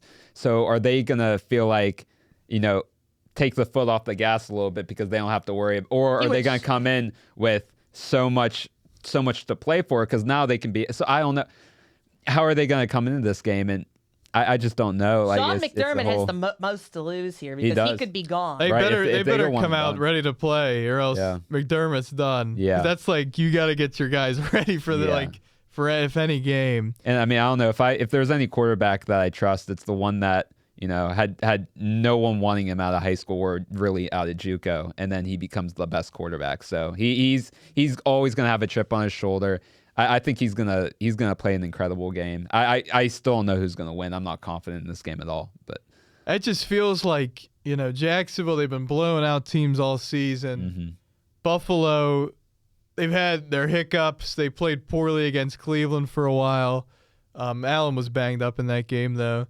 The Eagles game was just, that was when I was like, this is not a team that should be competing for a seat. I just don't think this is a Super Bowl team, except if Josh Allen just goes super, and he just carries his team. The key will be stopping James Cook, because if James Cook goes off, it makes Josh Allen's job a lot easier. You got to put Josh Allen in tough situations and hope you can get him off the field. And if you're Jacksonville, I'm running the ball because you want to keep Josh Allen off the field. You want to control the time of possession. James Cook's so underrated. I feel like no one talks about it. Yeah, I know. He's probably a top 5 running back in the NFL. Well, I think he leads the NFL in rushing this year. And their offensive line is very good. It's just, to me, it's their defense. And it's their defense and their lack of weapons receiving wise is the issue.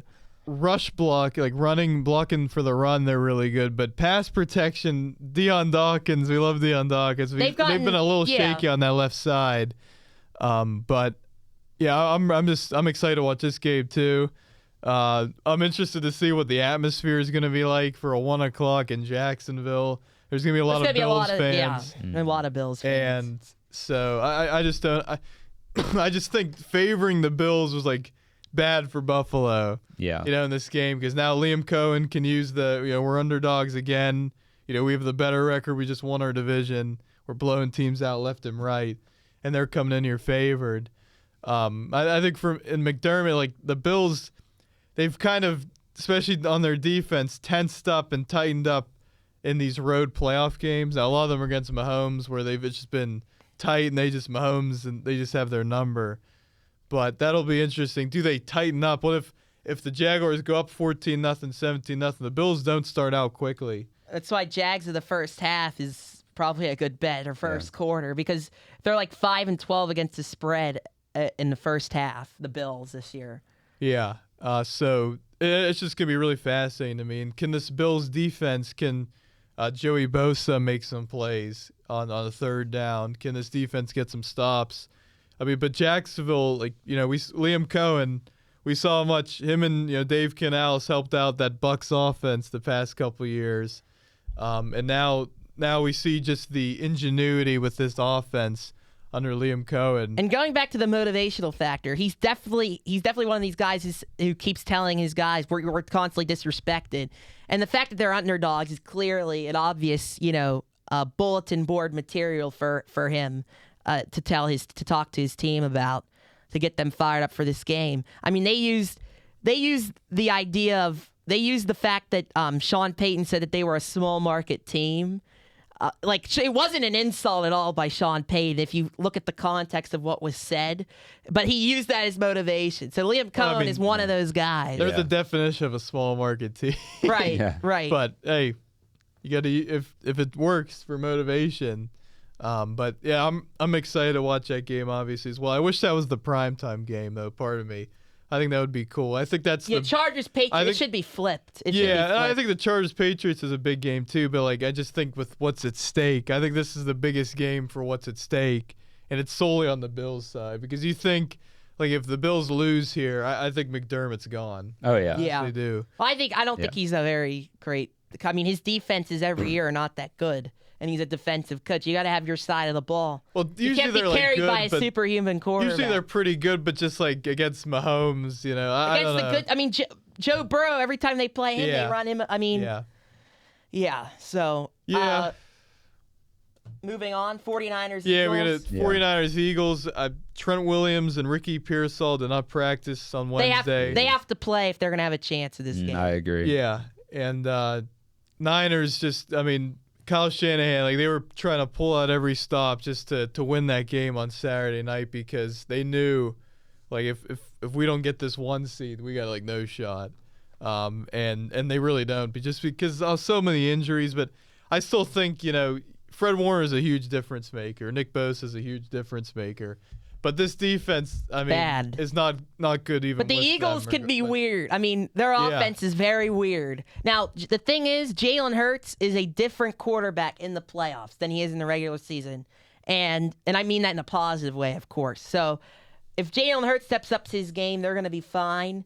You think they'd be able to score a good amount of points against this Niners defense. But if they're weird and the play calling's weird and it's... Because you expect this Eagles defense, especially their front, to be flying around, right? And to keep, especially Christian McCaffrey, I think is just exhausted. I mean, he's been their entire offense. You think they'd keep that 49ers offense at bay, but if they start out slow and the 49ers offense gets going a little bit and the Eagles offense is going 3 and out, and it's either they're winning or losing by 3 at half. This Eagles fan base, even though they won the Super Bowl last year, they will boo. They will get, and everyone could start to get tight on that Eagles sideline. So for me, if the Eagles start out strong, they're going to be fine. But if the 49ers find a flow with their offense, and the Eagles offense is a little weird in the beginning of the game, things could get interesting. But I don't know. From a personnel standpoint, I think the Eagles have a big advantage. Yeah, no, I agree. And I think, talking about pressure, I think for Kevin Petula, there's a lot of pressure in this game. I think Sirianni's safe if they lose. But we've seen Philly's very shrewd with, making changes. They're very bold and aggressive, so I wouldn't put anything past them, but I would assume Sirianni's safe. But Petula, there's no excuse for your offense being this poor with the personnel that you have. And it's like the Steelers. They have one half of good ball and one half of bad ball. The Buffalo game, they were tremendous in the first half and then literally nothing in the second half at all. That's why you don't want to have that nothing part be in the first half. Or things could get tight. That's what all I'm saying. Especially against the Niners defense that is bad. Everybody's out. Everybody's hurt. They're just bad. And coming on, it's just like the Niners.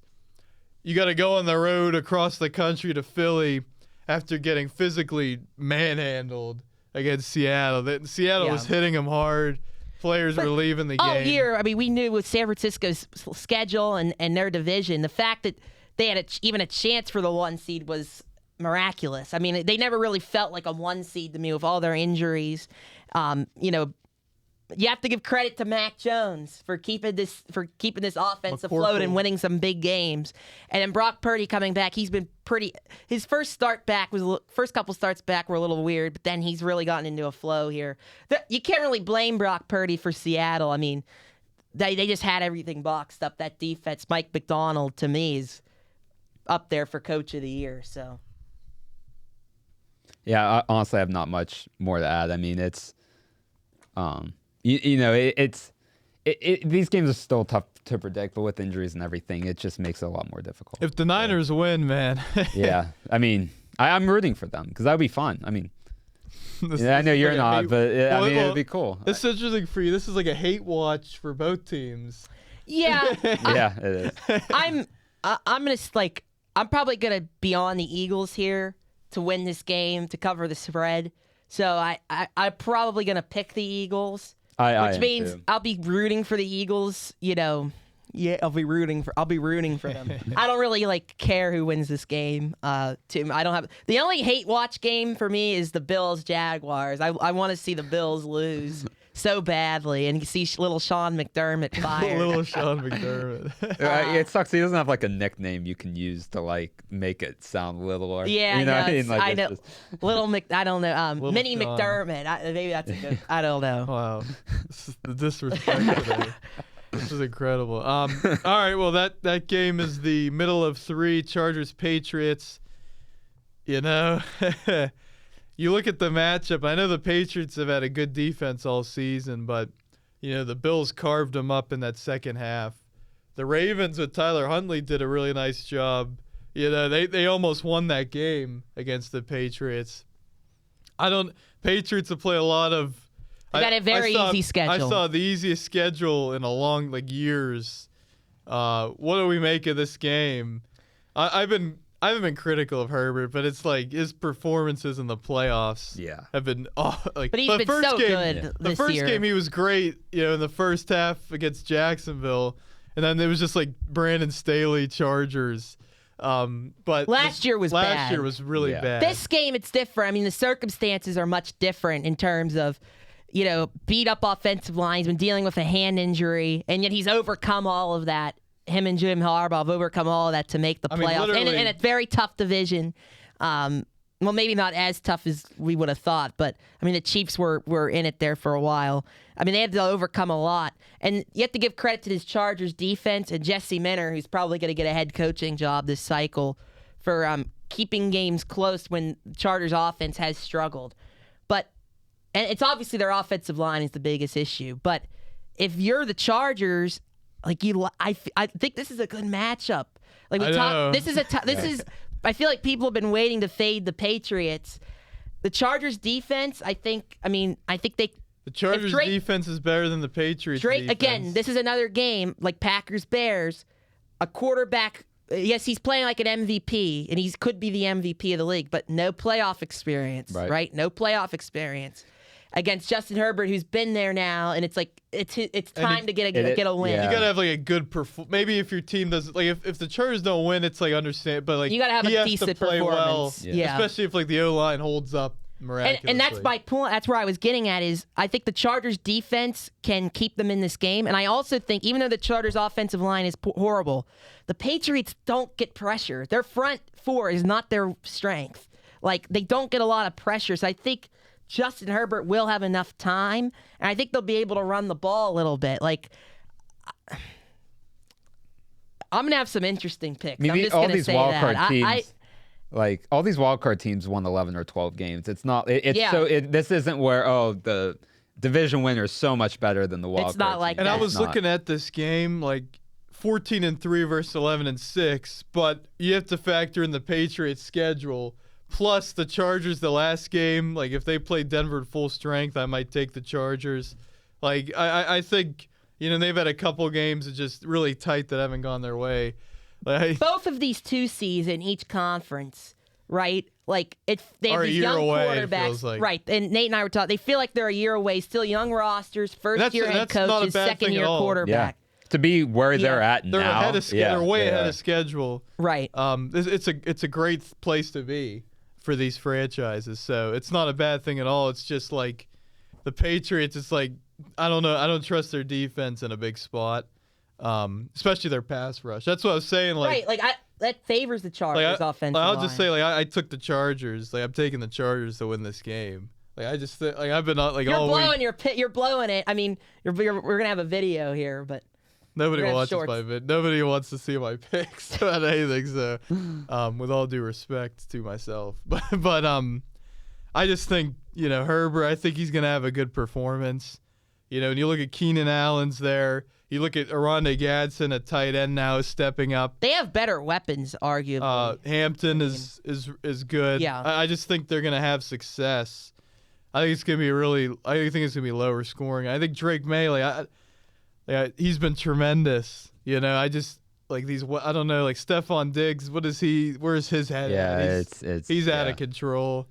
Remember that? Keyshawn Booty. Do you remember that Vikings video where everyone was like, "Yeah, he's the one I don't want." I just thought that was funny. Well, he's not. He's clearly not a good person. Yeah. Like we know that, and so.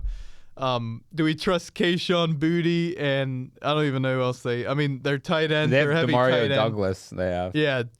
Hunter Henry's gonna have to step up, but I don't know. It just feels like they're a year away. I don't know. I think the But you Chargers, would think, like, with how the year they had, like, they should win a playoff and like game. Harbaugh, like I don't know. The Patriots should win a playoff game, but if they don't, Especially it's not the end of the world, I feel like. I mean, Mike Vrabel. I mean, he can win the playoffs. So. Well, I don't know. He's sometimes. Yeah. Sometimes, but I don't take anything from like the Tennessee. Yeah, because right. Just such a weird, and they overperformed so much with Vrabel. Yeah. But I just think, especially if it's like cold and if there's any wind or I don't know, like Jim Harbaugh's teams are not afraid to go to even though they're in LA, like Jim Harbaugh, I would not consider the weather to be a factor. They've gone to the East Coast and won games in the cold. Like, that's what I'm saying. Like I think it favors. Herbert's made for the cold. I think it favors the Chargers, especially like with Drake May trying to throw the ball. We saw against the Bills at the end trying to force stuff. Is he going to be tight? I think if he plays like the MVP he's been, they're going to be fine. But this Chargers defense I think the Chargers is good. defense is going to play well. I have a feeling. Again, it's just I'm going to go with the more experienced quarterback here. I think. And that may be a trend with us. I don't know. We will see. But I don't like that we were on the same page. I was on that. I've been on that. But anyway, let's pivot. We talked about Texans Steelers. Let's pivot to wrap up the show here with the coaching. Some of the coaching moves. Obviously, the big one. What about the playoff?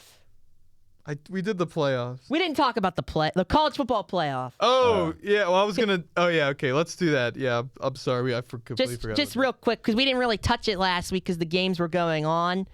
Man, it's so great. I mean, got to give credit to the committee for putting Miami in. I know. You got to give them credit. Yeah. I mean, Miami, and my whole point was Miami and Notre Dame both should have been in. They don't get any credit and for anything. Tulane and the JMU having to be forced in is just it's a system issue. It was more the than only a committee move. issue. Like, I don't give them credit for that. Was the only move they could make. Like you can't keep Miami.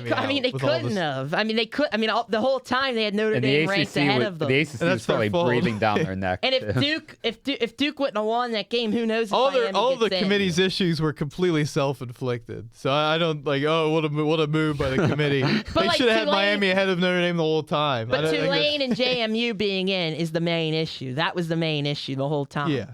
So, I Miami beating Ohio State, what a stunner! But Miami has proved that they are the most physical, top to bottom, at the line of scrimmage. They are the most physical team alongside Indiana, and I think it would not shock me if this Miami team would wins the Natty this year. They could, especially if Oregon. I think Indiana could be on upset alert this week. I think every week they will be, but no, Indiana, that's disrespectful. I actually think it's disrespectful. Indiana, they've been feeding on this. They're the underdog thing, right? And even people were picking Alabama, even though they were 7-point favorites. That was like the lock of the century for me, taking Indiana to cover the spread there. It's not. Yeah. I don't. Yeah. But now everyone expects Indiana to beat Oregon again. Oregon's already seen them, right? I know Oregon, that Texas Tech game.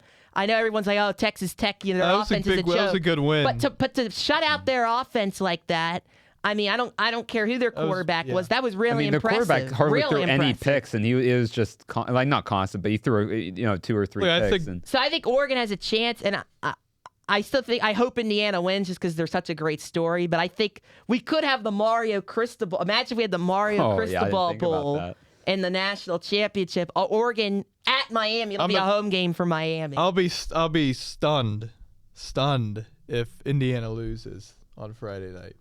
Actually, do you think they're going to blow out Oregon? Yeah. No, but I don't see. I think in a big spot, I trust Mendoza way more. I just think Dante Moore. I don't really see it with him that much. And they have elite weapons. They have a tremendous tight end, and I don't know. I just throughout the season, that Oregon Indiana game. I know it's the second game, but they couldn't. I mean, sometimes you're just not. They're just great, and you can't make any adjustments. And I just don't know if that's like. I just think mentally, Indiana's is second to none. I think Cignetti's tremendous. I think their guys are in the right mindset. I would be really surprised if Oregon wins this game, just because Indiana's been the best team all season with Ohio State. And I like Dante Moore a lot, but once he gets a little bit of pressure, he starts to get erratic, a little nervous in the pocket. And I think that could come down to be a factor. Now, granted, that win against Texas Tech was really. I don't think people are giving Oregon the credit they deserve for that game, because Texas Tech's been scoring a lot of. Now, their issue has been they settle for field goals and their drives stall out, but they've been scoring a lot of points all season, and their defense has been ferocious. And Oregon wasn't the greatest offensively, but defensively, they had a chokehold on the game the whole time. I think that's really impressive. I think Oregon's going to be the more motivated team. I think Dan Lanning, he's going to have these guys upset that they're being counted out and that everyone just assumes Indiana is going to win this game because they beat him the first time. I would not be shocked if Oregon won. I just don't think Oregon matches up well against Indiana. I just think defensively, Oregon's not as good as Indiana. They shut out Texas Tech. I'll tell you what. Indiana shut out Oregon, not on the scoreboard, but they dominated Oregon. They dominated that game, honestly. Like that, if not for they did throw a pick six. Yeah, that is true. Been a much wider margin. If you watch, Oregon was doing nothing offensively. That is true. But we'll see. Can we talk about Ole Miss real quick? Because what a story of everything that's going on with them. I don't know who I'm rooting for more, Indiana or them, just because it'd be funny if they win it all while Lane Kiffin's not there. Just imagine. I mean, I think there's, and I think what's going to be their team. That was a great game last week. It's with the coaching, all that noise with the coaching staff and their offensive coordinator, right, Charlie Weiss, which is keeping this offense going, right, because he's the one who runs the Lane Kiffin offense. He's been calling the plays all year. He decides to stay while transitioning to LSU. That's a lot of noise. Chambliss, he's trying to get another year of eligibility. There's a waiver thing too, even. Yeah, and Chambliss is.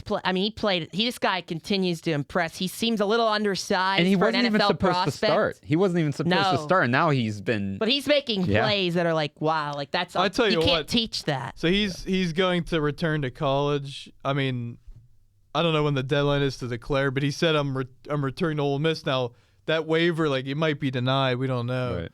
But he looks like an NFL quarterback to me. Like the escapability, the awareness. Mm-hmm. I'm just concerned about his size, but other than that, I mean, I think it is if he decides to be a heavier running kind of quarterback too, especially. But I mean, if he's more of a pocket guy that can escape, a lot. And I also with Ole Miss quarterbacks, I'm wary just because of the offense they run. That's why I wasn't. But he's making crazy he's making Jackson some Dart. Completely off schedule throws. Yeah. And I mean, running around for his life, he's really impressive. It really, Ole Miss has been really impressive to me. That game, because you think Georgia, the Kirby Smart, the ultimate stability of a program, and Ole Miss they have that big. We've seen this with teams. the big swing at going into halftime. Georgia up, they're Ole Miss is driving. Georgia gets the turnover. They score, and it's a 9-point game at halftime. And it felt like it should have been at least a 2-point game, or maybe Ole Miss winning that game. And then they dominated for most of the second half. And they finally, they had played Georgia before earlier in the season, right? They were up the whole game, and they just couldn't. This Georgia team always, this entire year, you weren't that impressed with them, especially with their defense, They've their been run better. game. But they kept finding ways to win, mainly because of Kirby Smart. And Ole Miss finally got over that hump. And that's a huge win for their program moving forward. Even if they were to lose by a lot to Miami, that's a huge win for moving forward with the new coaching, with this Pete Golding and everything.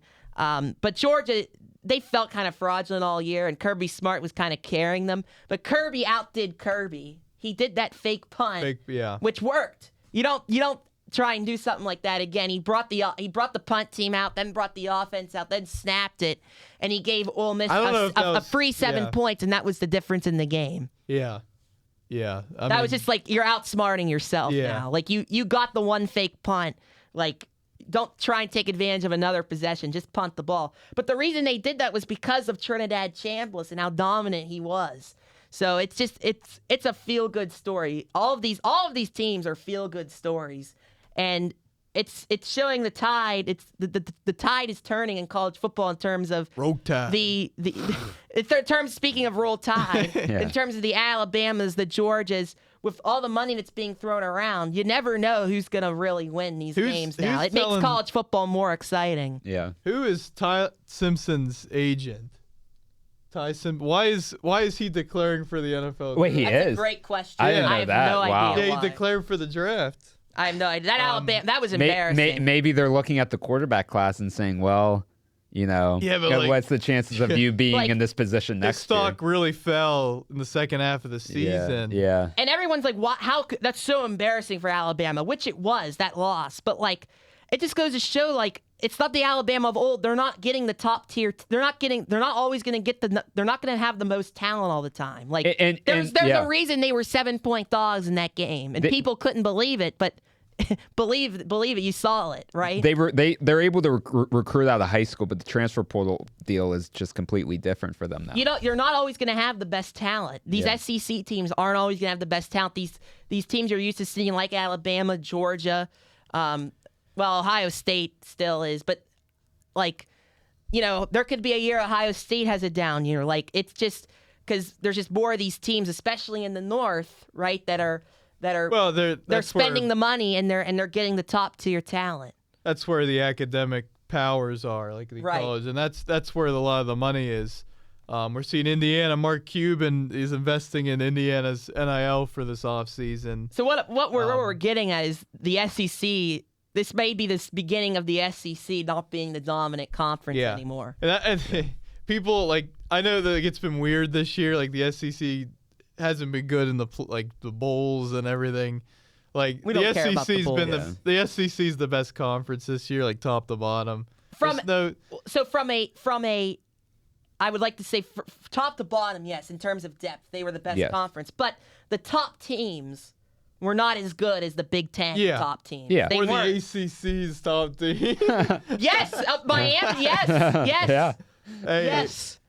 That's a win for the ACC. Imagine Miami wins. And what has been a disastrous year for the ACC, Miami doing what they're doing has been it's ending huge. on a high note because the ACC, other than Pitt and Clemson, in the bowl games has been really good. Yeah. But again, the bowl games are just, I don't want to.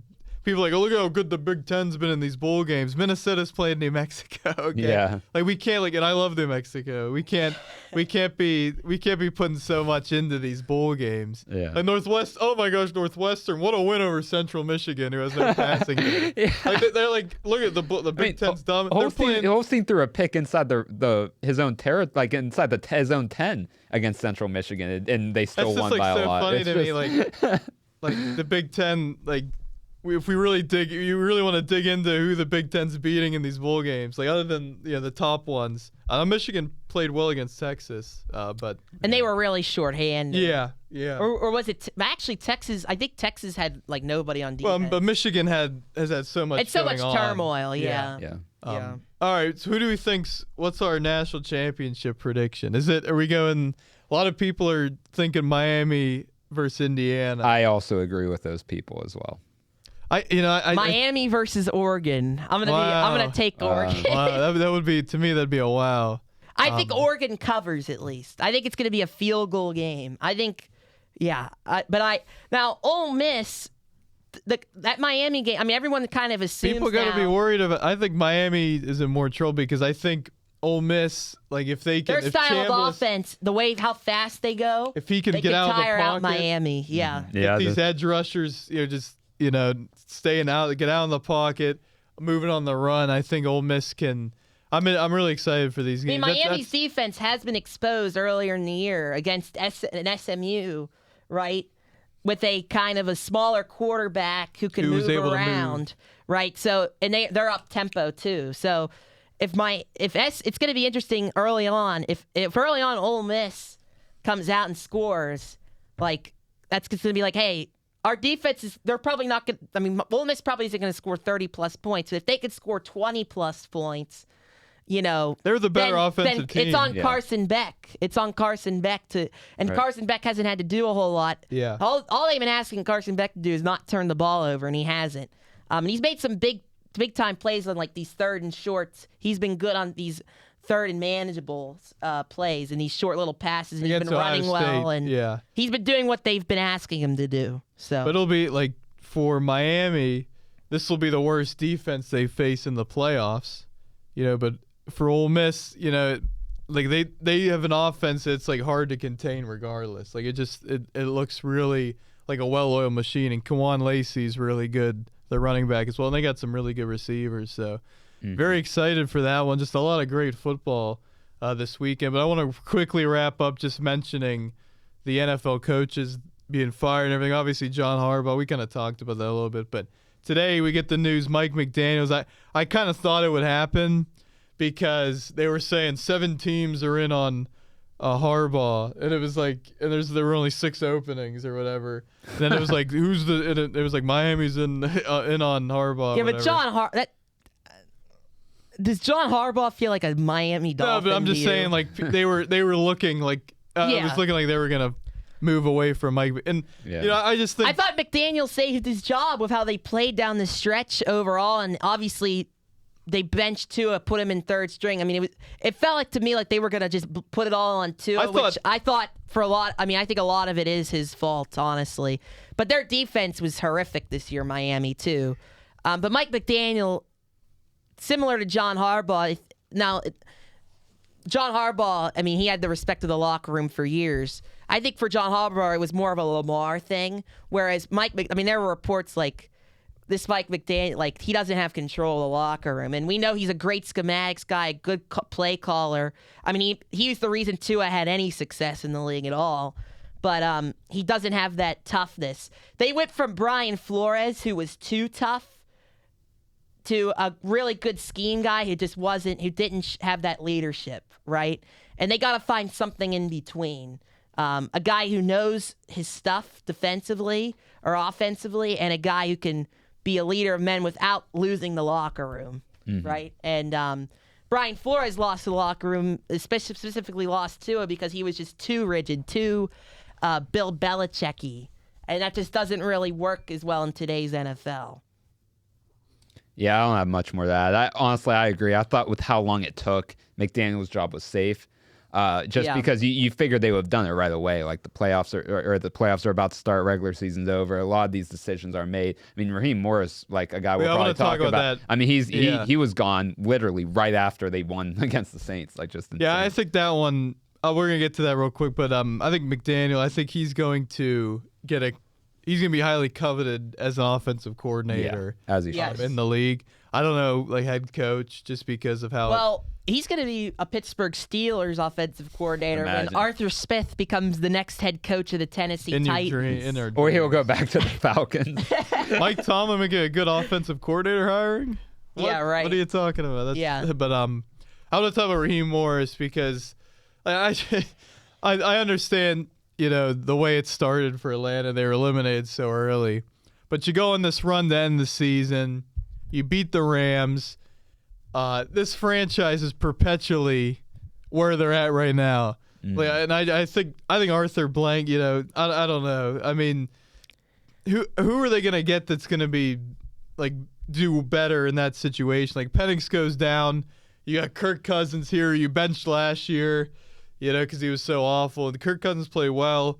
They got a lot of talent. I think on paper this is like a really good job, but the franchise overall like clouds it a little bit and the quarterback situation. I mean, is Michael Penix that guy? I don't know. Yeah, and it's just with him, it's more like when he's been healthy. Like I like how he plays, but he's had 3 ACL injuries. Yeah, he's an older rookie. He was an older rookie coming in. He's older.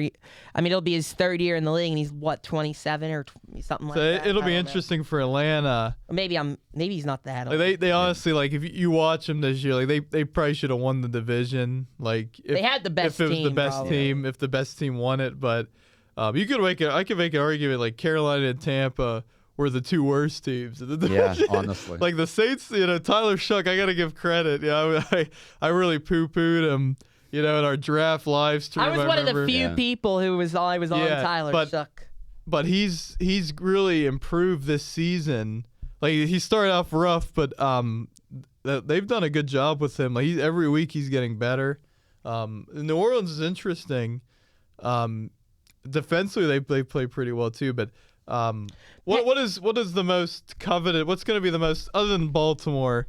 And that's the thing with Miami and Atlanta. I think both Raheem Morris and Mike McDaniel had their flaws, but like, are you going to be the most desired destination where you're going to get the best option available? Like, was this the year? Because there's a lot of openings. Was this the year to let those guys go? Especially Raheem Morris.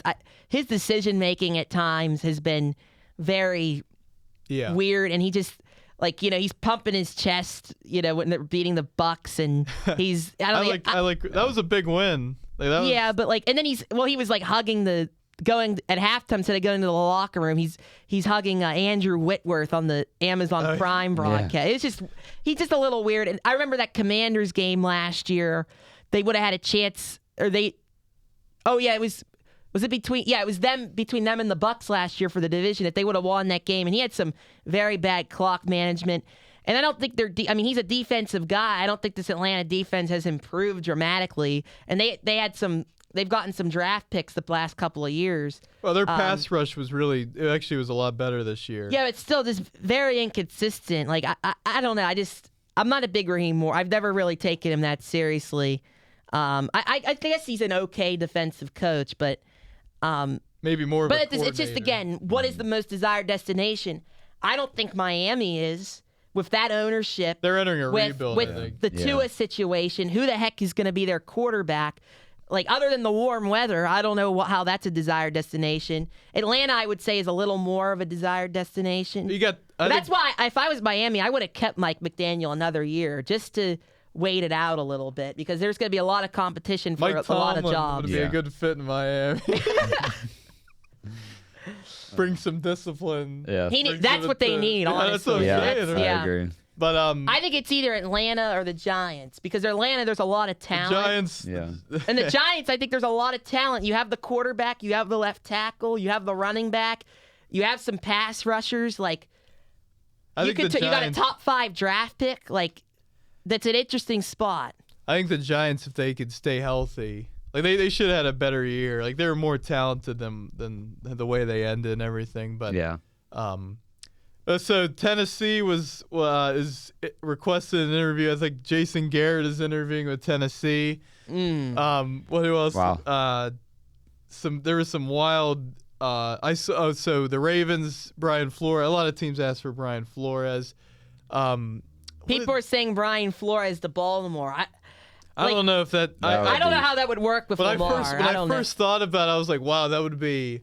Like, I'll be worried just because Brian Flores, like, I respect him so much as a defensive guy.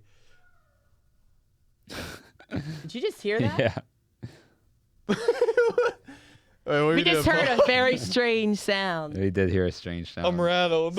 Someone got happy, I guess, Bruce, and just screamed. That was crazy. Okay, I'm gonna just clap back. Yeah, we're gonna cut that out because I didn't remember. I think it's a funny moment. I think we should keep it in. Well, I already I don't know,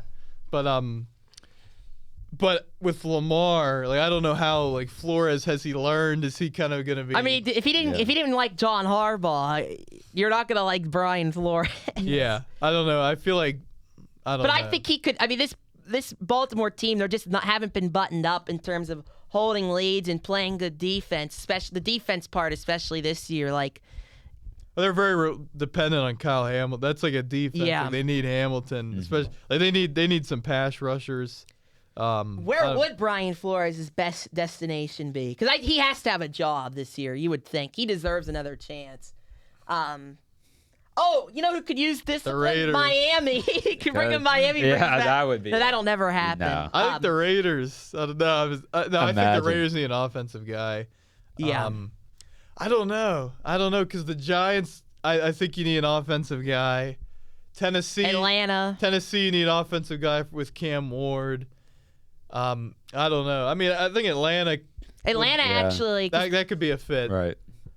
They're always goofy, you know what I mean? Like they're just like they just do stuff for like what is going on here? Like, they blew the Rams game. But I don't know. This feels like an offensive coaching cycle. Like it feels like and they were saying like John Harbaugh, like the Giants. That's why like Harbaugh. But that's to me the like we can question the Miami and the Atlanta hirings because their destinations may not be as. You may not get the best candidates, but there is a lot of jobs open, so you think you could get the guy. There's a lot of defensive guys that are on the board. The Giants firing Brian Dable was a mistake, and we can make the argument the Browns firing Kevin Stefanski, the only guy who's gotten them to the playoffs. The only reason they haven't won is because they don't have a quarterback. Two-time Coach of the Year. Yeah. And you fire him. Like, I don't know. Who else could say he's going to get hired? Stefanski's going to get hired somewhere. He won a playoff game from his basement. Who else could say that? Yeah, I know. He did. Yeah, I knew the Browns were going to do that. I was like, they're just so dumb. I was like happy about that. And they say, well, he's the reason for the Deshaun Watson thing. Well, wouldn't Andrew Berry mostly be responsible for that? Yeah. And they kept him. How was that? Right, they kept Andrew Berry, too. That's a Jimmy Haslam thing. It's just ownership's such a joke. Yeah. I want to talk about that. So I think, the Giants are rumored they really want Stefanski. I think that would be a really good fit. I think the Giants would be a good fit. Honestly, anywhere would be a good fit for Stefanski, I feel like. I think offensively, when he's had anybody other than there's just been the worst quarterback. Who is going to come and coach in Cleveland with that mess of a quarterback situation? Freddie Kitchens. Welcome back. Who's going to coach there? Imagine if John Harbaugh went to Cleveland. Yeah. I don't see that happening. Oh man. Anything else? There was just a lot of. We'll get into that more as the hirings happen because there's just a lot of speculation right now. Everybody's getting interviewed everywhere. Yeah. But there is some undesirable jobs. Aaron Glenn, talking about the Jets. Aaron Glenn stays on, which I thought. Yeah. I think Tennessee should up their standards and interview some real people because I think they. I know they're a Met, they were really bad, but I think Cam Ward. Jason Garrett's not terrible. If I'm an offensive coach, I'd want to go coach Cam Ward. That seems interesting to me. I don't think Jason Garrett's a terrible option. Yeah, but he's been out of the Yeah, but you can do better. They were. The Cowboys were fine with Jason. They were the same with him as they were with Mike McCarthy. Mike McCarthy's probably going to get to go somewhere. Interesting. The Steelers, bring him in. Tree Yinzer at the Berg. Get out. Anything else? We'll talk about that further later. No baseball. The hot stove has been very cold. Yes. This offseason, they're waiting for the big domino to fall. I don't know who's going to sign first. Bregman, Kyle Tucker. all these guys. Bellinger, the Yankees have been cold. Cashman's been sleeping Brian on Cashman, the streets. Brian Cashman was sleeping on the streets and then got a lot of eggnog and hot chocolate during Christmas time and everything, and really partied for the new year. Yeah. And then went to sleep again. And then he really was sleeping because he was partying so much. But anyway, that'll do it for this episode. Longer episode. There's just a ton to get into. So much stuff happening. Thank you everyone for tuning in. Make sure you like this video, subscribe to our channel. We want to get to 100. 100, we're trying, man. We're getting views and everything. But we want to get to 100. So if you're out there, do us a solid, please. Do it for the kids here. Yes. Even though we're grown men. Well, are we? Yeah, well, in terms of legally. But yeah, thank you everybody. Make sure to follow us on our social media channels, and we're gonna have some playoff picks videos, our playoff picks videos as well. So make sure you look out for those as well. But for Pirate Payton and Jake Bell, I am Nathan Shivens. We'll see you next time. Peace.